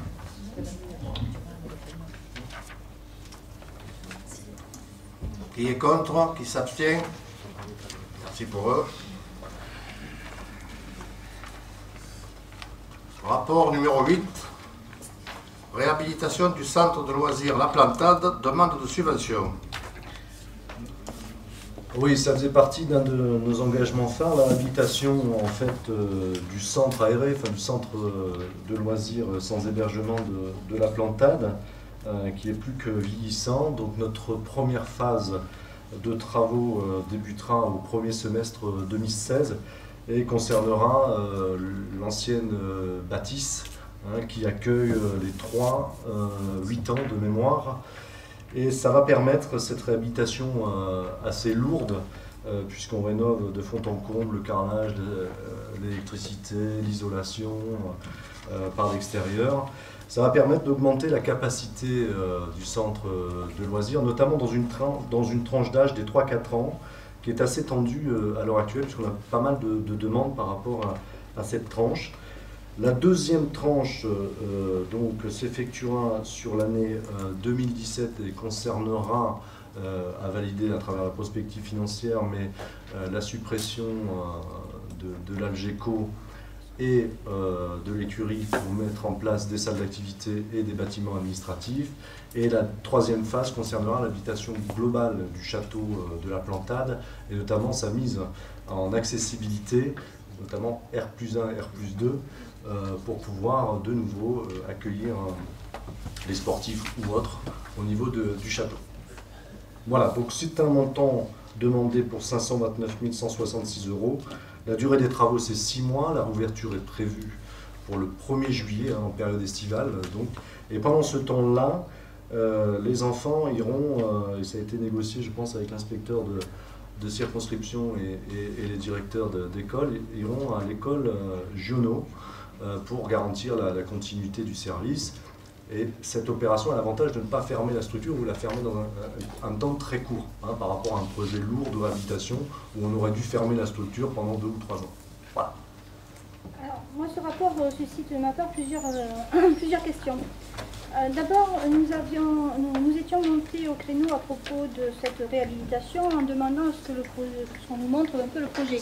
Ce qui nous avait répondu, je ne sais plus si c'était vous, M. Girardin, ou quelqu'un. Du projet des frégates. Donc, un précédent conseil, on avait abordé l'histoire du centre de loisirs et on nous avait répondu qu'on nous montrerait ce projet en conseil. Je vois qu'on en est à la demande de subvention. Vous avez l'air de savoir où vous allez, puisque nous, on n'a encore rien vu. Alors, je vous rassure, c'est une réhabilitation lourde, mais qui ne modifie pas l'aspect visuel de la structure existante. Il n'y a pas de concours d'architecte, c'est simplement la rénovation de l'électricité, la rénovation de la climatisation, de la chaudière, le doublement en placo, le carrelage et des pergolas en tant que tel. Donc, cette première tranche. Pardon ? Pour cette première tranche. Effectivement, dans la seconde tranche, là où je vous rejoins, sur la suppression de l'Algeco, il y aura une création, alors architecte ou pas architecte, mais je pense qu'il y aura un architecte derrière, qui va nous dessiner, en fonction de la tonalité qu'on a pu donner dans le nouveau bâtiment qui sera entièrement rénové, la résonance de l'autre côté du centre. Et à ce moment-là, on aura le projet. Bien sûr, absolument. Vous avez donc sans doute estimé un peu le projet global quand même, puisque oui. On tourne autour de combien ? Pour l'heure, sur la réhabilitation du château en tant que tel, on est à un chiffrage assez précis de 600 000 €. C'est assez précis puisque les services ont travaillé. En ce qui concerne, en revanche, la suppression des Algeco et la mise en œuvre donc, de salles d'activité des bâtiments administratifs, on serait plus à prendre avec des pincettes, j'insiste, sur une estimation d'1 million à 1,5 million. Donc le global, ça ferait à peu près un peu moins de 2 millions. Un peu plus, 600 000 plus 600 000, ça fait 1,2 million, plus 1,5 million, ça fait 2,7 millions. Ouais, si on peut se rejoindre sur une addition, ça serait bien aujourd'hui. 2,7 millions d'euros à peu près pour le projet du château. Ensuite, j'aurais voulu savoir un peu, puisque en fait je me pose des questions par rapport à des bruits qui courent, donc c'est bien de pouvoir les poser de poser des questions à cette assemblée, parce que vous allez pouvoir nous apporter des réponses. Aujourd'hui, il se dit que toutes les activités de centre aéré vont se faire sur la Plantade et que le Mazet va peut-être disparaître ou être réaffecté à autre chose. Est-ce que c'est le cas ou pas? Comment ça se passe? Tu veux répondre ou je veux répondre? Pardon, non, vas-y. Il est clair qu'on voudrait investir et l'objectif est de doubler la capacité d'accueil de la Plantade pour effectivement pouvoir accueillir, et après on se posera la question du centre de loisirs et sans hébergement du Vrai Barjaquet, mais le fait d'étendre l'école Kramer, notamment la maternelle Kramer, qui va en fait déborder sur le Mazet et sur l'ancien poste de police, le fait d'étendre ça pose la question de la continuité de cette offre à travers une autre structure. Donc c'est acté, vous envisagez de faire à l'école l'extension de la maternelle? Il n'y a pas trop de choix par rapport au foncier qu'on dispose. Et la pinède qu'il y avait derrière ne peut pas être utilisée? Elle existe toujours ou pas? La pinède de... Qui jouxte la maternelle? Il y avait une Pinède là qui... ça fait longtemps que je ne suis plus allée à l'école. Non, mais il y avait des logements de Sopoma. C'est Sopoma, enfin, vous parlez de derrière. Non, mais la superficie n'est pas assez grande. La superficie n'est pas assez grande pour faire... Ah non, parce que c'est de l'ordre de 5 à 6 classes, hein, l'inspecteur de circonscription, au vu, au regard du développement aussi potentiel des Bray-Barjaquet dans les années à venir. C'est de dire clairement qu'on crée une nouvelle école maternelle de l'autre côté, là où il y a le Mazet actuel, et en revanche, en étant l'école... Pardon ? Vous récupérez la maternelle pour faire le primaire. Voilà, hein, les 3 classes. Pour agrandir. Pour agrandir, oui. Tout sera primaire. Il n'y a pas la possibilité de monter en hauteur plutôt sur les écoles, parce que moi... L'architecture, le problème c'est que l'architecture de l'école Kramer est assez particulière. Donc, moi je regrette que l'on supprime à terme cette structure de centre de loisirs. C'est quand même un quartier qui représente 25% de la population. Et qui va probablement augmenter a priori. Hein. Et c'était le seul, à part l'école publique, hein, c'était le seul équipement qu'il pouvait y avoir. Franchement, le supprimer, je trouve que c'est fort regrettable et qu'il faudrait peut-être s'orienter vers une autre solution. Après, ce qu'on a réfléchi, c'est on va faire vivre la plantade, mais en même temps, le projet au niveau de l'école maternelle, on avait réfléchi à également avoir cette structure comme centre de loisirs sans hébergement. Donc c'est essayer de mutualiser les coûts également. Hein, donc ça, dans le projet de programmation, c'est une option qui a été posée. Et on verra en fonction du coût que ça génère supplémentaire. Si concrètement, on fait d'une pierre deux coups, c'est-à-dire qu'on bâtit une structure maternelle capable également d'accueillir les mercredis et les vacances les enfants, ou s'il vaut mieux prévoir un autre équipement annexe. On n'est pas toujours d'accord sur les investissements que vous pouvez faire, mais en l'occurrence, si vous prévoyez de maintenir un centre aéré au niveau des Bray-Barjaquet, nous nous en réjouirons parce que franchement, c'est un quartier qui est jeune et qui est à distance quand même de la plantade, et je crois qu'il est nécessaire de maintenir cet équipement public. Donc, si le coût est plus élevé... Voilà, on peut se rejoindre là-dessus, mais prenons des précautions par rapport au coût et de savoir notre stratégie. Et puis je pense que la plantade est aussi un endroit qui mérite effectivement un investissement supplémentaire. Là-dessus, on est d'accord aussi. Voilà, le bâtiment mérite des travaux et ça aurait dû faire l'objet de travaux depuis bien longtemps. Mais j'insiste sur le quartier des Bray-Barjaquet. Il faut à tout prix maintenir cette structure. Alors attention, il ne faut pas qu'il y ait de confusion entre la structure et l'activité. Non, l'activité, je pense. Parce que voilà, alors en ce qui concerne l'activité, c'est là où c'est pas un problème, j'allais dire l'aménagement urbain ou l'extension d'une école. Pour la bonne et simple raison qu'aujourd'hui, avec la réforme des nouveaux rythmes scolaires, toutes les écoles sont passées en centre de loisirs statutairement l'après-midi. Donc après, effectivement, quand on revisitera le projet sur le public des primaires et maternelles, parce qu'actuellement aussi le Mazet n'accueille que les primaires, il est complémentaire avec la plantade, où nous avons aussi les maternelles qu'il fallait étoffer dans la demande, parce que tout le monde sait qu'on a ouvert des classes supplémentaires, donc démographiquement on a une grosse demande sur les 3-4 ans, qu'il faut aussi que la commune absorbe. Donc l'activité après peut être maintenue sur le quartier, au sein des écoles, c'est pas un souci. C'est pas lié au bâtiment. Il faut garder l'activité là-bas parce que... Voilà, nous insistons sur le fait que l'activité... On parlait des coûts, mais peut-être que par la suite, s'il faut transporter les enfants par bus ou quoi, et que ça coûte aussi cher que de faire un investissement. Absolument, c'est le même raisonnement que l'on a entre guillemets pris par rapport au coût du transport scolaire, où il y a 70 enfants qui chaque jour prennent le transport en commun pour. Donc il ne faut pas reproduire, décaler le problème sur le centre de loisirs. Pour être totalement exhaustif par rapport à la demande LEVDAL, ce sera un dossier déposé sur les crédits 2015 du Conseil général, départemental, pardon, avec une commission d'attribution au mois de décembre. Voilà, c'est important de le savoir parce que dans le cadre d'une prospective financière, on va être amené sans doute à solliciter de nouveau nos partenaires comme on le fait régulièrement, et ce qui veut dire que sur 2016, le compteur pour la ville de Rognac sera à 0 et donc on pourra solliciter, puisque je vous rappelle que le conseil départemental a de nouvelles règles d'attribution, notamment en matière de transparence des subventions au niveau des communes, et que nous sommes maintenant plafonnés annuellement de l'ordre de 3 millions. Hein, pour toutes les communes, en fonction des strates, hein, puisqu'ils ont fonctionné en fonction des strates d'habitants. Voilà. Je reviens sur le contenu de ce rapport, donc sur les travaux qui vont se faire là. Vous nous dites que vous allez doubler la capacité d'accueil pour la tranche des 3-4 ans, et puis quelle superficie pour doubler? Est-ce qu'il y a une superficie qui s'agrandit? Il y a un garage, je ne sais pas si vous voyez cette ancienne structure, c'est un garage qui va être transformé en salle d'activité. Le garage, il est au rez-de-chaussée, sur la partie gauche de l'ancienne structure.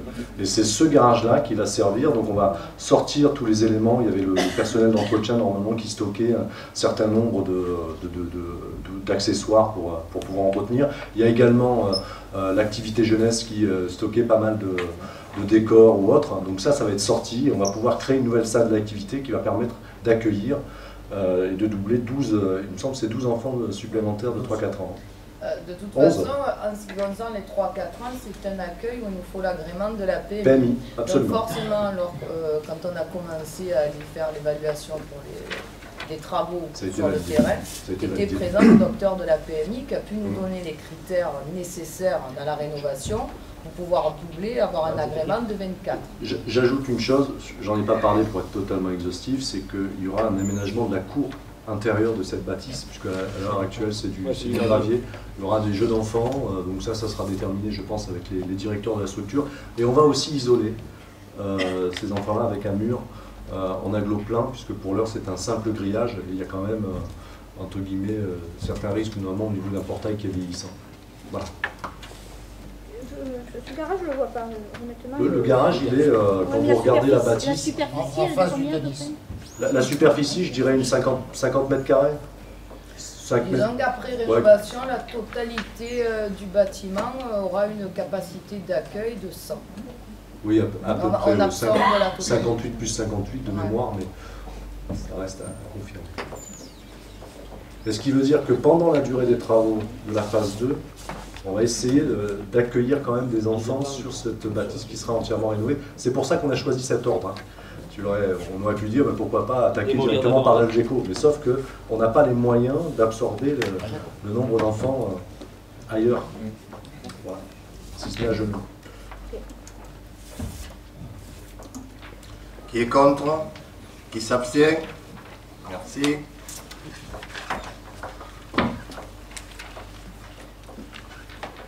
Rapport numéro 9. Vente de la parcelle cadastrée section BN 133 et d'une partie de la parcelle cadastrée section BN 136 à SFHE Groupe Arcade. Donc la société SFHE Groupe Arcade a sollicité la commune d'Aurognac pour l'acquisition de la parcelle les deux parcelles que je viens de citer, d'une superficie de 147 mètres carrés située dans le quartier des Boris. La totalité, 96 et 147, ça fait une superficie estimée à 243 mètres carrés environ, sous réserve de documents d'arpentage, bien sûr. La société SFHE a obtenu un avis favorable le 17 août 2015 à son permis de construire pour la réalisation de 30 logements. Cette cession permettrait l'accès à ces parcelles et la réalisation du programme d'habitat social. La parcelle cadastrée section BN 133 et 136 pour un prix global de 47 000 euros hors taxe. Le département France Domaine, donc des Bouches-du-Rhône, a estimé le 10 avril 2015 la section de l'emprise foncière d'une partie de la parcelle cadastrée section BN 136 à 40,81 € et la cession de l'emprise foncière de la parcelle cadastrée BN 133 à 41,66 €. Allez, pour comprendre pourquoi, c'est pas le même prix. Bon. Ainsi, il convient de procéder à cette vente pour un montant de 47 000 euros hors taxe, par acte notarié, bien sûr. Donc, je vous demande d'approuver cette cession et de m'autoriser à signer les actes et documents à intervenir. Une petite question, est-ce que nous avons un contingent mairie sur ces logements prévus d'attribution, hein? Oui. Là, c'est peut-être un peu tôt pour en parler encore. Hein. C'est peut-être un peu prématuré quand même. Hein. Aujourd'hui. Oui, mais bon, je vous pose la question de façon précise parce que je peux vous donner une solution éventuelle. Plutôt que de vendre un terrain, on l'a déjà dit à plusieurs reprises. Non, c'est pas le terrain. Le terrain, c'est pas nous qui l'avons vendu. Non, mais celui-là, c'est nous qui le vendons. Celui-là, nous le vendons. Ouais, Nous avons le contingent constructeur, comme nous avons le contingent constructeur avec la nouvelle, comme nous avons eu là, à côté de la police municipale. D'accord. Donc, et ça veut dire c'est combien en nombre de logements, c'est combien? C'est 2, c'est 3, c'est 10? Aujourd'hui, c'est prématuré. C'est prématuré de savoir. On ne sait pas, aujourd'hui, on ne sait pas encore quelle sera la part. Attendez, on allait au dépôt du permis de construire. Oui, voilà. Je sais qu'il est déposé, le permis, depuis de 17 août, il est déposé. Oui, voilà. Accordé, pardon. Et accordé. Voilà. Pas accordé. Accordé. Aujourd'hui, on n'a pas encore, on sait qu'on aura là, à la caisse d'épargne, qu'on aura la part de 13 habitats et la part du conseil général, du conseil départemental, pardon. Vous savez, parce que ça a changé de majorité. Alors, ça, c'était un engagement de Martine Vassal pour quand même avoir participé à la campagne, puisqu'on avait été plusieurs à la solliciter par rapport à ça, de restituer le contingent du conseil départemental, qui est quand même assez important, puisque ça dépend en fait du mode de financement et donc de l'investissement qui est mis par institution, et donc on génère du contingent par rapport, entre guillemets, à l'apport qui est fait du conseil départemental. Donc pour l'heure, le conseil départemental restitue de manière systématique maintenant son contingent aux communes. S'agissant des bailleurs, il est question également de restituer à la commune, ce qui fait que globalement sur ces 30 logements, il y a toujours cette part d'incertitude, mais qui va être vite levée sur les 30% réservés aux préfets, qui sont incompressibles, mais on est en train de rentrer en discussion avec eux pour signer un contrat de mixité sociale qui nous permettra également d'avoir la mainmise sur certains des logements du contingent préfectoral. Il y a toujours la part réservataire sur les fonctionnaires d'État ou autres, qui est là, celle-ci, incompressible. Voilà, pour répondre à votre question. Donc, globalement, sur les 30, ça reste à confirmer, mais on serait aux alentours de 70% de maîtrise, même si on n'a pas officiellement, puisque, étant donné qu'on fait un bilan de l'opération et que chacun a son contingent, on aura la restitution, en fait, des deux partenaires essentiels que sont SFHE et le conseil départemental. J'ai lu ce matin, pas plus tard que ce matin dans la Provence, ou hier, je ne sais plus, non, ce matin, qu'à Château-Neuf-les-Martigues, alors, c'est une commune comme une autre, hein, qui a des problèmes qu'on connaît, mais on ne va pas rentrer dans ces problèmes-là, ils ont subventionné à hauteur de 150 000 € des logements sociaux, et ça leur fait d'une part baisser leur je dirais, prime de non-contingence de logements sociaux à hauteur de 25%, de payer des pénalités en moins en fait, et ça leur permet aussi d'obtenir 3 logements en contingent mairie. Donc là, vous vendez les terrains 47 000 €, l'évaluation qui était faite par le France Domaine était à hauteur de 10 000 €, donc financièrement on est gagnant, mais est-ce qu'il n'aurait pas été plus utile, plutôt que de vendre les terrains, de négocier avec SFHE un logement, voire 1 ou 2 logements, je ne sais pas, de plus en contingent mairie, en leur donnant les terrains, on leur fait cadeau des terrains, mais en contrepartie, ils nous font cadeau des logements. Oui. Et c'est vrai que ces logements, après, on en fait ce qu'on en veut. Faut pas systématiser, mais pas sur cette opération-là, puisqu'on a déjà la garantie qu'ils vont nous restituer leur contingent. Donc, oui, voilà. On n'a pas fait par le passé, on ne fait pas pour celle-là. Non mais... Et on a vu le résultat. Madame Lucchini, écoutez, sur la pénalité SRU, cette année, on en a, voilà, donc c'était assez bien géré jusqu'à présent. On va continuer, et c'est pour ça qu'on anticipe par rapport à un contrat de mixité sociale, puisque la loi du flot est venue quand même durcir en fait les critères d'application de la loi SRU, avec potentiellement, encore une fois, le risque d'être multiplié par 2, voire par 5. Donc tout ça va rentrer en ligne de compte. Effectivement, on a d'autres pistes en matière de logement social. On vous les exposera le jour venu pour, en tant que tel, diminuer de manière assez conséquente notre pénalité SRU. Je vous donne un seul exemple, hein, les logements communaux que nous possédons peuvent être classés en logement social, avec une tarification bien sûr adaptée, hein, puisque c'est calibré. Donc on est en train d'y réfléchir pour en fait diminuer le nombre de logements à produire. On est à combien? Pardon ? On est à combien là aujourd'hui de logements à produire par rapport On est aux alentours de 700 quand même, hein, puisque... Qui manque ? Eh oui, avec la loi du flot, en fait, toute l'opération, les 100 et quelques logements qu'on a pu produire depuis quelques années, en fait, on est revenu à 9 et quelques pourcents, parce que ces 5% là, en fait, ont été mangés par la loi du flot. Voilà. Mais notre but encore n'est pas de faire de la cavalerie et de courir derrière les 700, étant donné que c'est foncièrement impensable dans le sens où vous savez que ça se gère par rapport à des bilans triennaux et que la DDTM, la dernière projection de la DDTM, c'est plus de 200 logements pour 3 ans. C'est-à-dire 2015-2018, il faudrait produire 200 logements, 2018-2021, 300 logements, etc., etc. Donc c'est impossible au regard des contraintes que l'on a au niveau de la ville de Rognac. Donc 700 logements, on paye combien de pénalités par logement maintenant ? Alors, sur de mémoire, sur la part, ce qu'on appelle la base, hein, je ne parle pas de la majoration, on est sur par logement, je ne peux pas vous dire, on serait aux alentours de 240 000. Donc vous faites la division de pénalité, attention, sans majoration de la loi du flot. Puisqu'on est une commune carencée en tant que telle. Donc il y a un constat de carence qui a été fait. Comment ? Il n'y en a pas beaucoup qui ne sont pas carencés. Voilà, il y a un constat de carence qui a été érigé de mémoire au mois de juillet de cette année, qui fait que clairement on est allé devant monsieur le sous-préfet pour défendre la position de Rognac par rapport au non-aboutissement de la réalisation triennale, hein, puisqu'il se base uniquement sur les bilans triennaux. Donc on n'a pas atteint notre bilan triennal. 200 logements en 3 ans, c'est ça. Non, mais le précédent, on l'avait atteint ou pas? Le précédent non plus, non. Il manquait combien de logements? Bon, je ne peux plus vous dire de mémoire. Hein, 30, oui, puisqu'on avait quand même fait un effort assez suffisant sur les 3-4 années antérieures. Mais ce rythme-là ne peut pas tenir donc sur 5 ans. On va nous demander 200 logements de plus sur cet engagement triennal. Le préfet, qu'est-ce qu'il vous a répondu lorsque vous lui avez dit que nous ne disposions pas des réserves foncières pour le faire?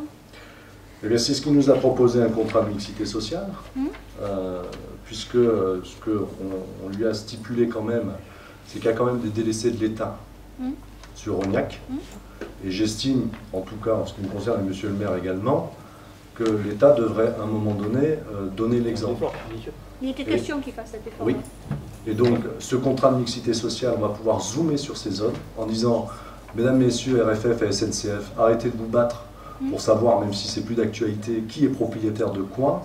Et l'ancienne gare de triage, les 4 hectares de l'ancienne gare de triage, par exemple, pourrait servir toute une partie, c'est à discuter, à produire un nouveau quartier communal avec de la mixité également. Le but, c'est pas de parquer les gens dans un seul et unique secteur, 100% logement social. Donc, parce que pour répondre à l'ampleur de ce qu'ils nous demandent, c'est pas sur 2 ou 3 parcelles qu'on va résoudre le... Ah non, c'est clair. Voilà. Donc, et puis, il faut être pensé, il faut que ça corresponde aussi au plan local de l'urbanisme et que ça soit pensé en termes d'aménagement du territoire. Et ce secteur-là est très bien situé. On a un pôle éducatif à côté, le collège. On se posera la question... les écoles aussi sont saturées à côté, je veux dire. J'ai pas entendu. Les écoles sont saturées aussi à côté. Les écoles, pas le collège. Les écoles se posera la question des écoles, effectivement. C'est pour ça que ce qu'on a dit également à monsieur le sous-préfet, c'est que derrière ces objectifs, on oublie souvent qu'il faut mettre en corrélation les équipements. Tout à fait. Et là, pour autant, on n'a pas les aides de l'État. Voilà. Donc, il a très bien compris. Et donc, il y a 2-3 secteurs, ils vous seront présentés. De toute façon, ces secteurs, je pense qu'on le délibérera pour décembre ou janvier de cette année, on va aller très vite pour effectivement minorer notre pénalité SRU, le fait d'avoir signé ce contrat de mixité sociale. Donc, il y a 2-3 secteurs en jeu qui seront identifiés par les services de l'État et par les services communaux. Vous dites qu'il faut anticiper, c'est à juste titre. C'est d'ailleurs ce que nous avions dit lorsque nous avions vu qu'on développait les logements sociaux au niveau des Prés-Barjaquet et que l'école était déjà saturée. À l'époque, on avait dit qu'il y avait d'autres investissements qui s'imposaient avant ceux que vous avez pu faire, et notamment l'agrandissement de la fameuse école des Prés-Barjaquet, parce qu'on a fait des lotissements et que les gamins ont été forcément déportés sur les écoles de la ville, enfin du centre-ville plutôt que là-bas. Oui, après, il y a des secteurs où on voit que le poids démographique, on a des secteurs tendus comme les Prés-Barjaquet, puis on a des secteurs qui malheureusement se... Oui, le centre-ville. Voilà. Oui, mais le pré Barjaquet était bien tendu lorsqu'on a fait les... J'en conviens, mais... Voilà. Oui, mais il faut relativiser, parce qu'il n'y a quand même eu que 10 appartements. Hein. Non, 10. Oui, mais il y a des permis de construction qui ont été donnés aussi. Il y a beaucoup de permis qui arrivent et c'est très bien d'ailleurs. C'est très bien, c'est très bien, mais cela étant, bon, après on a des problèmes de...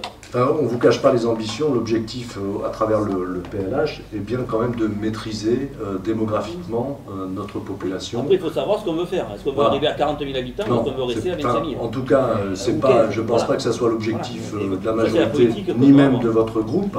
L'objectif, c'est un développement... Pardon, excusez-moi Madame Lambrecht, vous êtes tellement discrète, je vous ai oublié. L'objectif, c'est d'atteindre, en fait, on avait dit dans le PLH précédent 2010-2015, c'était l'objectif 15 000. On sait très bien qu'on n'arrivera pas à 15 000, et je pense que dans le PLH suivant, qui va être discuté à travers la métropole et le conseil de territoire, on sera au même niveau, c'est-à-dire essayer de mesurer et de voir l'impact de l'évolution de notre population, notamment sur nos équipements et sur les réseaux. On l'oublie souvent, réseaux publics d'eau, d'assainissement ou autre. Voilà. J'en reviens à ce que vous disiez tout à l'heure, parce que vous disiez que le Conseil général redonne les contingents. Ça a été acté? Je pense que ça a été acté sur une délibération du Conseil départemental. En tout état de cause... Ce serait bien de le savoir. Ben, je me renseignerai. Acté officiellement, je pense que oui. Maintenant, je regarderai... Dans les faits, c'est acté toujours. Dans les faits, ça se vérifie en tout cas. Il faut savoir que... Ça, je peux vous le dire. Pardon? Ça, dans les faits, ça se vérifie. En tout état de cause, la présidente avait donné sa parole, et je pense que c'est une femme de parole. C'est une femme de parole, oui, effectivement. Vous l'avez vérifié sur combien de logements? Sur ceux qui sont disponibles. Voilà, les 3-4 qui se sont libérés depuis, on a été contactés. Quand on parle de contingent, c'est aussi de contingent existant, bien évidemment. C'est pas uniquement sur les nouvelles opérations. C'est pour ça. Qui se libèrent. Et puisque nous sommes toujours sur les logements sociaux, est-ce que nous avons une idée de quand le bâtiment qui s'est fait sur la Villa Moutet sera terminé et les attributions? On va dire... Disons, ils avaient prévu fin de l'année, mais enfin, comme dans ces constructions, il y a toujours un peu de retard. Je pense que courant mars-avril, on devrait... Et là, vous avez déjà eu des discussions par rapport au contingent qui va être attribué? Oui, mais ça, c'est acté, ça. Ça, c'est déjà acté, c'est le contingent du Conseil général, voilà, et du Conseil départemental, excusez-moi. Le processus d'attribution n'est pas encore enclenché, si c'était ça votre question. Non, il n'est pas encore enclenché. Encore enclenché, mais on a un accord de principe, bon, sachant qu'il y a 30% qui sera, entre guillemets, réquisitionné par la préfecture. Hein. Vous disiez que vous étiez en train de négocier avec le préfet, justement, pour trouver des solutions. Voilà, mais c'est ce qu'on a déjà fait d'ailleurs, Madame Lucchini, l'attribution des logements DALO, puisque c'est cela dont il faut parler, à la Plantade. Tous les dossiers DALO que nous avons présentés ont été acceptés. Voilà. Sauf que tout le monde ne peut pas prétendre avoir un dossier DALO. Il y a des critères qui sont assez... Si l'adéquation des appartements, ça soit en adéquation avec... Avec les occupants, non d'occupants. Oui.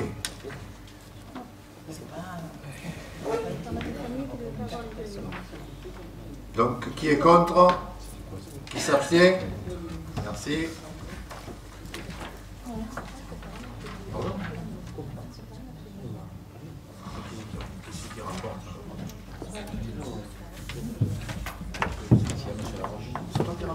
Ah, je ne sais rien. Bon, c'est pas grave. Hein. Allez, vas-y. Voilà, donc convention d'objectifs et de moyens matériels avec les associations CIQ, RPPB, La Quai des Âges, Atlas, RCL et Rognac Natation. Alors, c'est Madame Strodo, mais en fait c'est Monsieur Laroche, puisque Madame Strodo ne peut pas être juge et partie. Les associations jouent un rôle essentiel dans la vie de notre ville. Elles participent au dynamisme, à l'animation de la ville, à la cohésion sociale, et elles permettent à chacun de s'épanouir. Notre ville compte plus de 80 associations présentes dans une grande variété de domaines, sport, éducation, culture, solidarité. Elles permettent à de nombreux Rognacais de se réunir autour d'une même passion, d'une activité ou d'un engagement. les conventions d'objectifs et de moyens matériels signées avec des acteurs associatifs locaux formalisent le soutien apporté par la commune à travers notamment la mise à disposition de locaux ou le prêt de matériel. Il convient donc de renouveler ce partenariat avec les associations, donc le conventionnement arrive à échéance en 2015, et de modifier les conventions de l'association Rognac Natation afin d'y ajouter la mise à disposition de nouveaux locaux et de matériel. Donc vous avez les associations concernées, la Clé des Âges, ARPPB, le CIQ, Atlas, RCL, ainsi que l'association Rognac Natation, d'autoriser le maire délégué à signer lesdites conventions. Une question par rapport au CIQ. La charte, on ne parle pas pour l'instant Non, mais ça n'a rien à voir là. Non, ça n'a rien à voir, mais je pose la question. Ça n'a rien à voir. Là c'est la mise à disposition de locaux, de matériel, etc. Justement, j'en profite pour poser la question par rapport à la charte. Le reste, ça fait partie des promesses électorales, madame.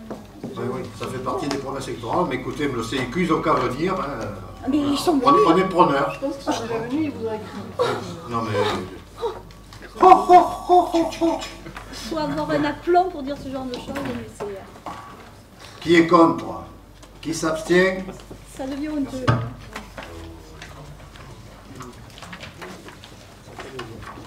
Approbation de la convention entre la préfecture des Bouches-du-Rhône et la commune de Rognac pour procéder à la télétransmission des actes soumis au contrôle de légalité.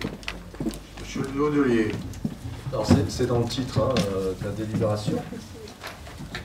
Ah si ça marche. C'est dans le titre de la délibération. Le but étant de faire de la transmission par voie électronique en fait, de certains actes, notamment les délibérations du conseil municipal, les actes à caractère réglementaire pris par les autorités communales, les décisions également prises par le maire, les actes budgétaires, tout ce qui est budget primitif, décisions modificatives, débat d'orientation budgétaire, et les actes volumineux relevant de la matière de la commande publique, notamment les marchés publics, et, in fine, tout ce qui relève de l'urbanisme. Voilà, donc ça va simplifier pas mal de choses et éviter parfois des navettes entre Rognac et Istres qui sont assez régulières, puisque de mémoire c'est 2 fois par semaine. C'est bien ça? Bon, voilà. Vous avez des remarques, des questions? Alors je voudrais juste apporter une correction au niveau du rapport. Dans le dernier point, c'est marqué autoriser M. le maire à signer le marché avec la société Berger-Leroux. Il n'y en a pas, puisqu'ils ont contractualisé avec l'État.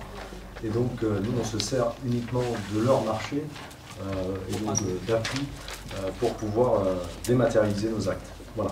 Donc, il n'y aura pas de coût pour la collectivité. Ça pouvait prêter à confusion. Qui est contre? Qui s'abstient?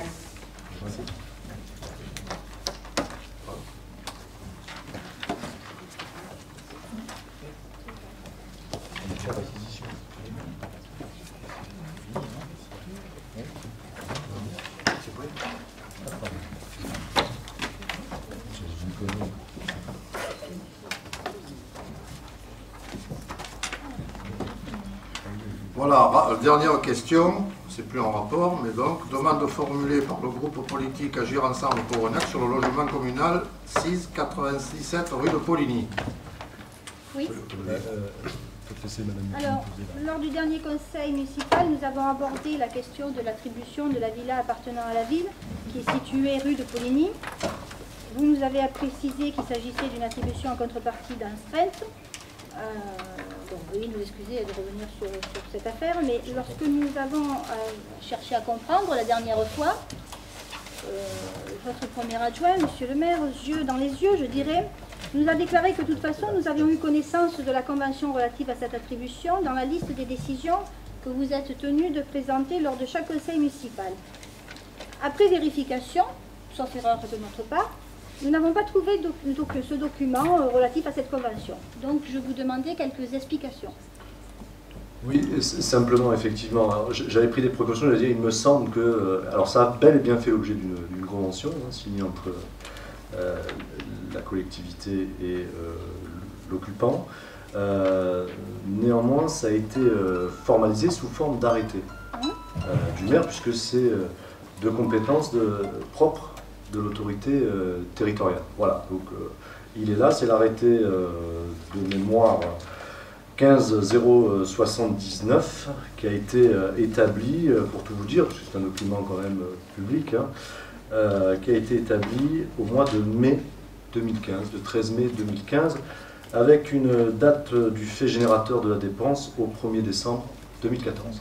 Alors, ce 1579, c'est une décision qui figure sur la liste que vous nous donnez d'habitude. Non, c'est un arrêté du maire. Alors donc ça veut dire... Il a pris la décision sous forme d'arrêté.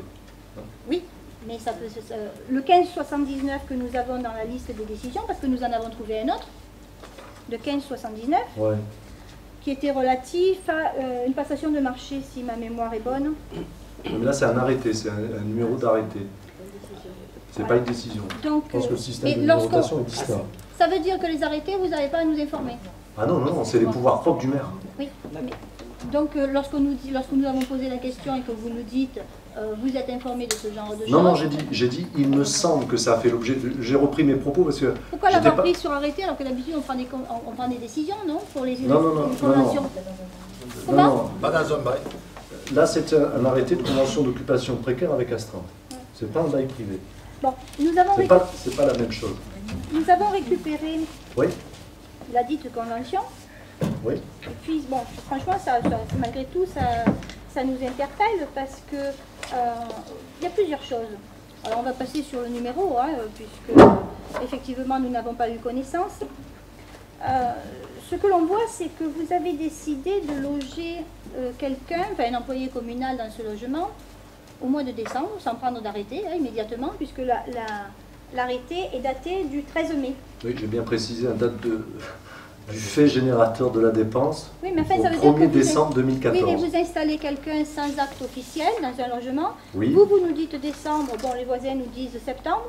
Bon, enfin, les voisins... Les voisins, et puis la personne qui a quitté l'appartement aussi, rappelez-vous, il y avait quelqu'un qui malheureusement a eu un malheur qui a perdu quelqu'un et qui ne pouvait plus payer et qui est parti. Donc on nous a dit que la personne était rentrée au mois de septembre.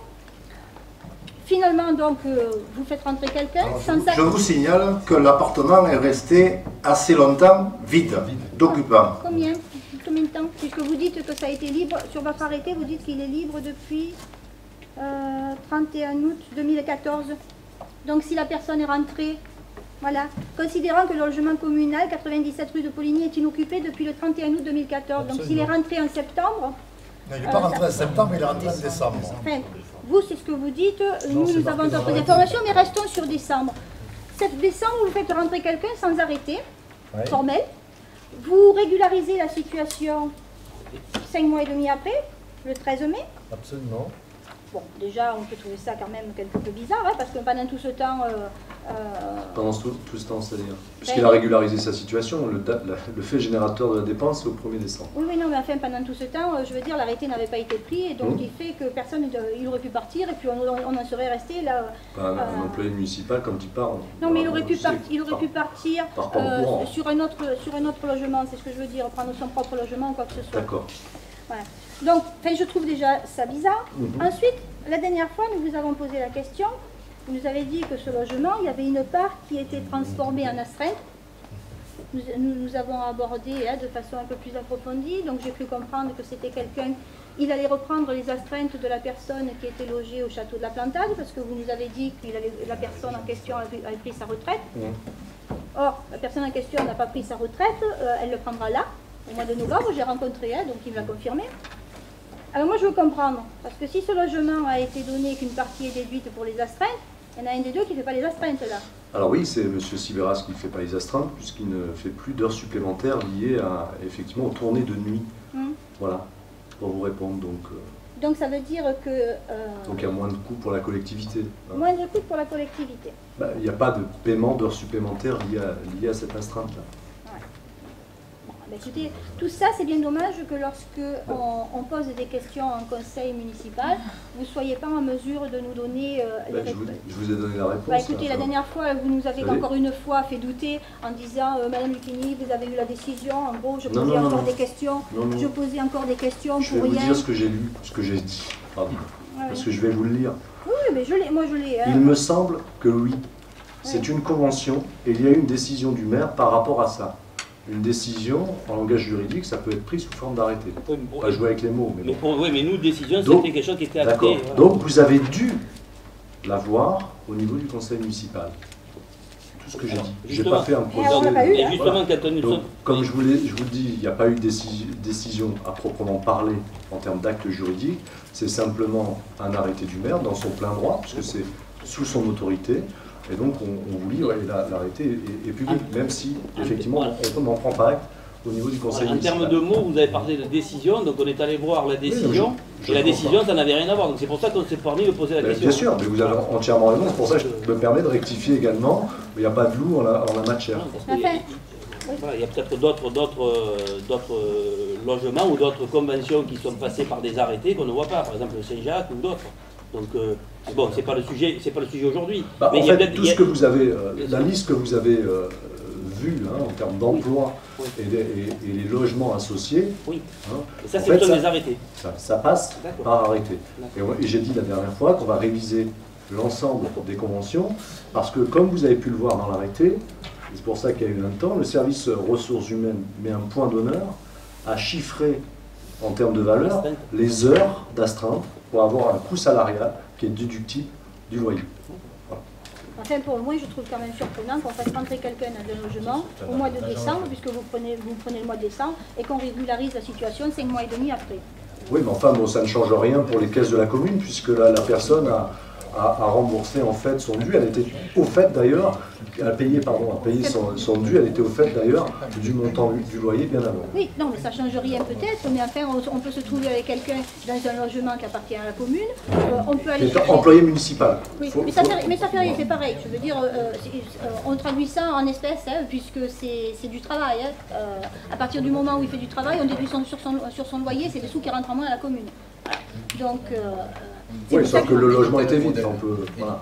Sachant que, pour être totalement clair avec vous, c'est un bail d'occupation précaire. Mais on le sait.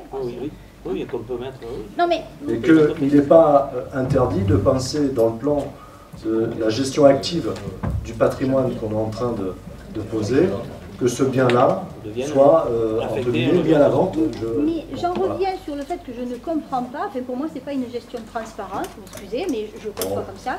Lorsqu'on fait rentrer quelqu'un dans un logement, pourquoi attendre 5 mois et demi pour régulariser une situation? Ça, je voudrais qu'on me l'explique. Excusez-moi, ça fait un petit arrangement entre amis. Si ça te convient, ça va. Si ça ne te convient pas, tu peux partir. Et il n'y aura pas d'acte qui aura été rédigé en temps et en heure. Enfin, moi, apparemment, vous avez une dent contre cet employé. Voilà, je vais vous citer un autre exemple. Je le connais même pas. J'ai pris un arrêté, Madame Lucchini, pour loger des gens qui avaient été victimes d'un incendie. Ils sont venus me voir le mardi matin, le mercredi matin, ils aménageaient. Oui, vous avez attendu 5 mois pour rédiger l'arrêté? Ils ne sont pas restés 5 mois parce qu'ils sont déjà repartis. Non, mais là, je vous parle d'un cas bien précis. Oui, mais c'est très ciblé sur une personne. Pas du tout, je ne le connais pas. Non, ne connaissez pas. Non, je ne connais pas, moi, monsieur. Non, mais attendez, vous rigolez ou quoi? On n'est quand même pas au théâtre, là, monsieur. Oui, mais heureusement. C'est vous qui dites ça. Non, mais je vous le dis parce que je vous parle de quelque chose de très sérieux. Vous logez quelqu'un... C'est très sérieux. Le gars, il paye un loyer, il a des astreintes. Attendez. C'est très sérieux. Non. Vous logez quelqu'un sans informer qui que ce soit, sans prendre d'acte. Écoutez, la prochaine fois, vous n'avez pas changé de numéro de portable, je vous appellerai. Mais arrêtez de faire de l'humour. Attendez, mais vous avez la gestion de la collectivité. Lorsque vous logez quelqu'un dans un appartement, c'est de l'argent qui rentre en moins dans les caisses si vous ne faites pas d'acte en temps et en heure. Il rentre en plus. Non, si vous ne faites pas d'acte... L'appartement était vide. Et voilà. Et la personne qui était auparavant ne payait pas de loyer. Pourquoi avoir attendu 5 mois et demi? Tout simplement. Pourquoi avoir attendu 5 mois et demi pour régulariser? Parce que quoi? Parce qu'il y avait une discussion un peu serrée avec l'occupant qui voulait on va dire, le beurre et l'argent du beurre. Voilà. C'est-à-dire le beurre et l'argent du Voilà, beurre. écoutez, je vous en prie, c'est du privé ça. Hein. Comment c'est du privé? Attendez, c'est l'argent public ça. L'argent public, mais l'argent public a été payé. Non. Donc, s'il y a des discussions, c'est sur les astreintes. C'est bien sûr ça qui voulait voilà. le beurre et l'argent du beurre. C'est-à-dire que les astreintes ne lui convenaient pas, il voulait peut-être en faire un moins. Donc je parle d'argent public. Excusez-moi. Ça a été régularisé depuis, point barre. Et je vois pas de quoi faire tout un pataquès. Je vais vous dire la nature. C'est très obligeant. Mais pourquoi, monsieur? Vous permettez de dire des choses sur certainement un monsieur qui ne voulait pas faire d'astreinte pour machin, tout ça. Non, c'est pas du tout ça. C'est pas du tout ça. Il y a eu des discussions serrées. Madame Lucchini, c'est sur la... N'importe quoi. Maintenant, l'agent, je ne le connais pas. Hein. Je peu importe. C'est sur la nature de l'astreinte. Je ne sais pas si vous avez bien lu l'arrêté, je suppose que oui. C'est la notion d'astreinte de décision. Où on avait un point d'accord sur le prélèvement en tant que tel qu'on pouvait impacter sur cette astreinte de décision. Donc il a fallu faire des recherches juridiques, chacun de son côté. 5 mois et demi. Pardon? 5 mois et demi pour arriver à ça. Oui, parce que c'était un cas atypique, d'autant plus que c'est pour ça que nous sommes tombés d'accord sur d'une part un volet astreinte de décision et un volet d'astreinte classique, notamment sur les tournées de nuit pour l'éclairage public. Excusez, voilà. C'est pas ma conception de la gestion d'une collectivité. Pour moi, la transparence, c'est de faire les choses en temps et en heure, de ne pas attendre 5 mois et demi, parce que nous, groupe d'opposition, nous sommes en droit de nous poser des questions. On voit quelqu'un qui habite dans un logement. Oui. On va chercher l'arrêté, il n'y en a pas. Non, ne dites pas ça. 5 mois après, il n'y en a pas. On posé la question il y a un mois. On aurait pu le voir, on aurait pu aller poser la question un mois après, et il n'y aurait pas eu d'arrêté. Pardon? On aurait pu aller poser la question, aller vous poser la question un mois après l'entrée de cet agent dans l'appartement, vous auriez été dans l'incapacité de nous produire cet arrêté. Oui, mais je pense qu'il y avait une convention temporaire, mais je regarde. Ah, vous pensez? Oui, oui. Et une convention temporaire, on ne nous l'a pas donnée non plus. Moi, je rebondis sur ça, en termes d'assurance, en termes de responsabilité, en cas de sinistre, là, comment ça se passe? Quand il n'y a pas de convention, comment ça se passe? En admettant que Pardon? Ce monsieur avait pris une assurance. D'accord. Donc il avait une assurance sur... Alors, je suis surpris parce que moi j'ai travaillé un peu dans l'assurance. Et vous prenez une assurance sur un bien dont vous n'avez aucun droit dessus. Oui. Comment il fait? C'est pas moi qui ai pris l'assurance. Non, mais justement, le monsieur, il n'avait pas de convention. Comment il peut prendre une assurance sur un bien où écoutez, il n'a aucune... allez voir avec l'assureur. Hein. Écoutez-moi, si votre équipe, ça leur convient ce genre de gestion, écoutez, ça ne vous dérange pas, messieurs, dames. Apparemment, c'est de l'acharnement contre une personne ciblée. Pas du tout. Oui, je démords pas. Je démords pas, c'est de l'acharnement contre une personne ciblée. Non, pas du tout, parce que je ne le connais pas. Je ne lui ai jamais parlé à ce monsieur, je ne le connais pas. Donc n'essayez pas de transformer la simple chose. Moi je vous explique ça doit nous servir. Cela dit, ça doit nous servir de leçon, parce que je veux dire, encore une fois, pour des problèmes de responsabilité, d'assurance, voilà, il ne faut pas que ça se renouvelle, des choses pareilles. Moi, ce sur quoi je m'arrête, c'est que j'estime que lorsqu'on prend une décision, ça doit être traduit immédiatement en un acte. Voilà, c'est tout. Voilà. Et ça n'a pas été le cas. Vous avez pris la décision de faire entrer quelqu'un dans un logement et vous avez attendu 5 mois et demi pour traduire ça sur un acte officiel transmis à la préfecture et que dont nous aurions pu avoir connaissance. Bon. Non, pas sur les arrêtés, par nature. Non, mais après les arrêtés, on va pas refaire le match. Mais... C'est votre mode de gestion, ça leur convient, ben c'est très bien. Ne globalisez pas... Mais moi je vous pose la question, vous en avez d'autres de dossiers comme ça peut-être? Attention, Madame Lucchini, attention. Je vous pose la question. Vous prenez attention, non mais vous êtes en train de dire quoi? Je vous pose la question. Je vous demande, est-ce que vous avez d'autres dossiers comme ça? Dites-moi ce que vous êtes en train de dire. Attends, la liste de présence, elle est où là? Je vous pose juste la question de savoir, est-ce que vous avez d'autres dossiers où finalement vous avez passé les accords sans que ça soit, je vais vous dire, Madame Lucchini, sans que ça soit formalisé on est en train de toiletter les conventions d'occupation des logements qui datent d'une décennie. Vous voyez ce que je veux dire? Excusez-moi, j'ai pas entendu. On est en train de toiletter, comme je vous l'ai dit la dernière fois, l'ensemble des conventions d'occupation de logements pour les mettre en conformité avec la loi. Oui, bien sûr. Oui, Madame Lucchini. Parce qu'on peut avoir une convention soi-disant en bonne et due forme et ne pas faire non plus ce sur quoi On s'est engagé dans la convention. Donc on est en train de remettre à plat tout ça. Et sur les occupations de domaine public, c'est pareil? Enfin, je sais pas, je pose la question. Sur l'occupation de domaine public ou les... je parle notamment du Saint-Jacques. C'est peut-être pas le sujet, hein, mais bon, on en parlera peut-être plus tard.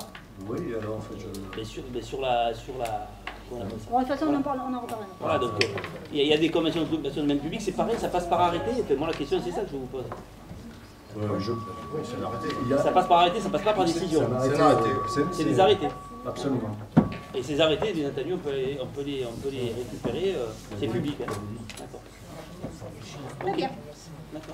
La transparence était qu'on a produit une délibération avec les emplois et on a été plus loin que ce qu'on devait faire avec l'ensemble des logements. Donc, il n'y avait pas de loup, parce que sinon on aurait levé. Transparence dans votre bouche, ça prend une référence. C'est pas possible. J'aimerais qu'on élève un peu le débat, que des attaques personnelles comme ça.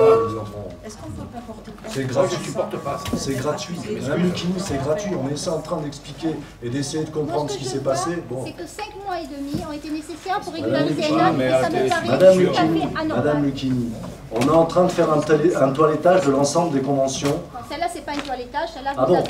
Non, non, c'est pas un toilettage. C'est la première fois que je demande au service ressources humaines de quantifier exactement le poids des heures supplémentaires par rapport au salaire de l'agent. Ça ne s'était jamais fait avant, Madame Lucchini, quand vous aviez la délégation du personnel. On avait évalué. Absolument pas. Si, je regrette, on avait Eh bien, évalué. écoutez, je vous le prouverai la fois prochaine, Bien sûr. sur l'ensemble des conventions. On avait évalué Voilà. le nombre Et c'est d'heures. pour ça que ça donne de la charge aussi au service ressources humaines, qui en fonction du grade de l'agent et du coût horaire, déduit en fait les 10 heures du loyer, pour être totalement transparent. Vous oubliez Et le il y a travail de deux l'ancienne conventions. DGS, sans doute. Pardon? Vous êtes en train de remettre en cause le travail de l'ancienne DGS, sans doute. Oh, je ne me permettrai pas, c'est le seul travail que je ne remettrai pas en cause. Ah oui. Vous voyez ce que je veux dire, Madame Lucchini? Oui, non, mais moi aussi, je vois ce que je veux dire. Oui, tout le monde voit ce qu'on veut dire. L'ancienne DGS avait bien mené ce travail, ne vous faites pas de soucis. Non, non, non, c'est pas l'ancienne DGS. Si, si, c'est l'ancienne DGS. Je parle Non, pas- parce qu'à chaque fois qu'elle touchait quelque chose, elle allait jusqu'au bout. Monsieur le maire, je pense qu'on n'est pas en train de laver notre linge sale.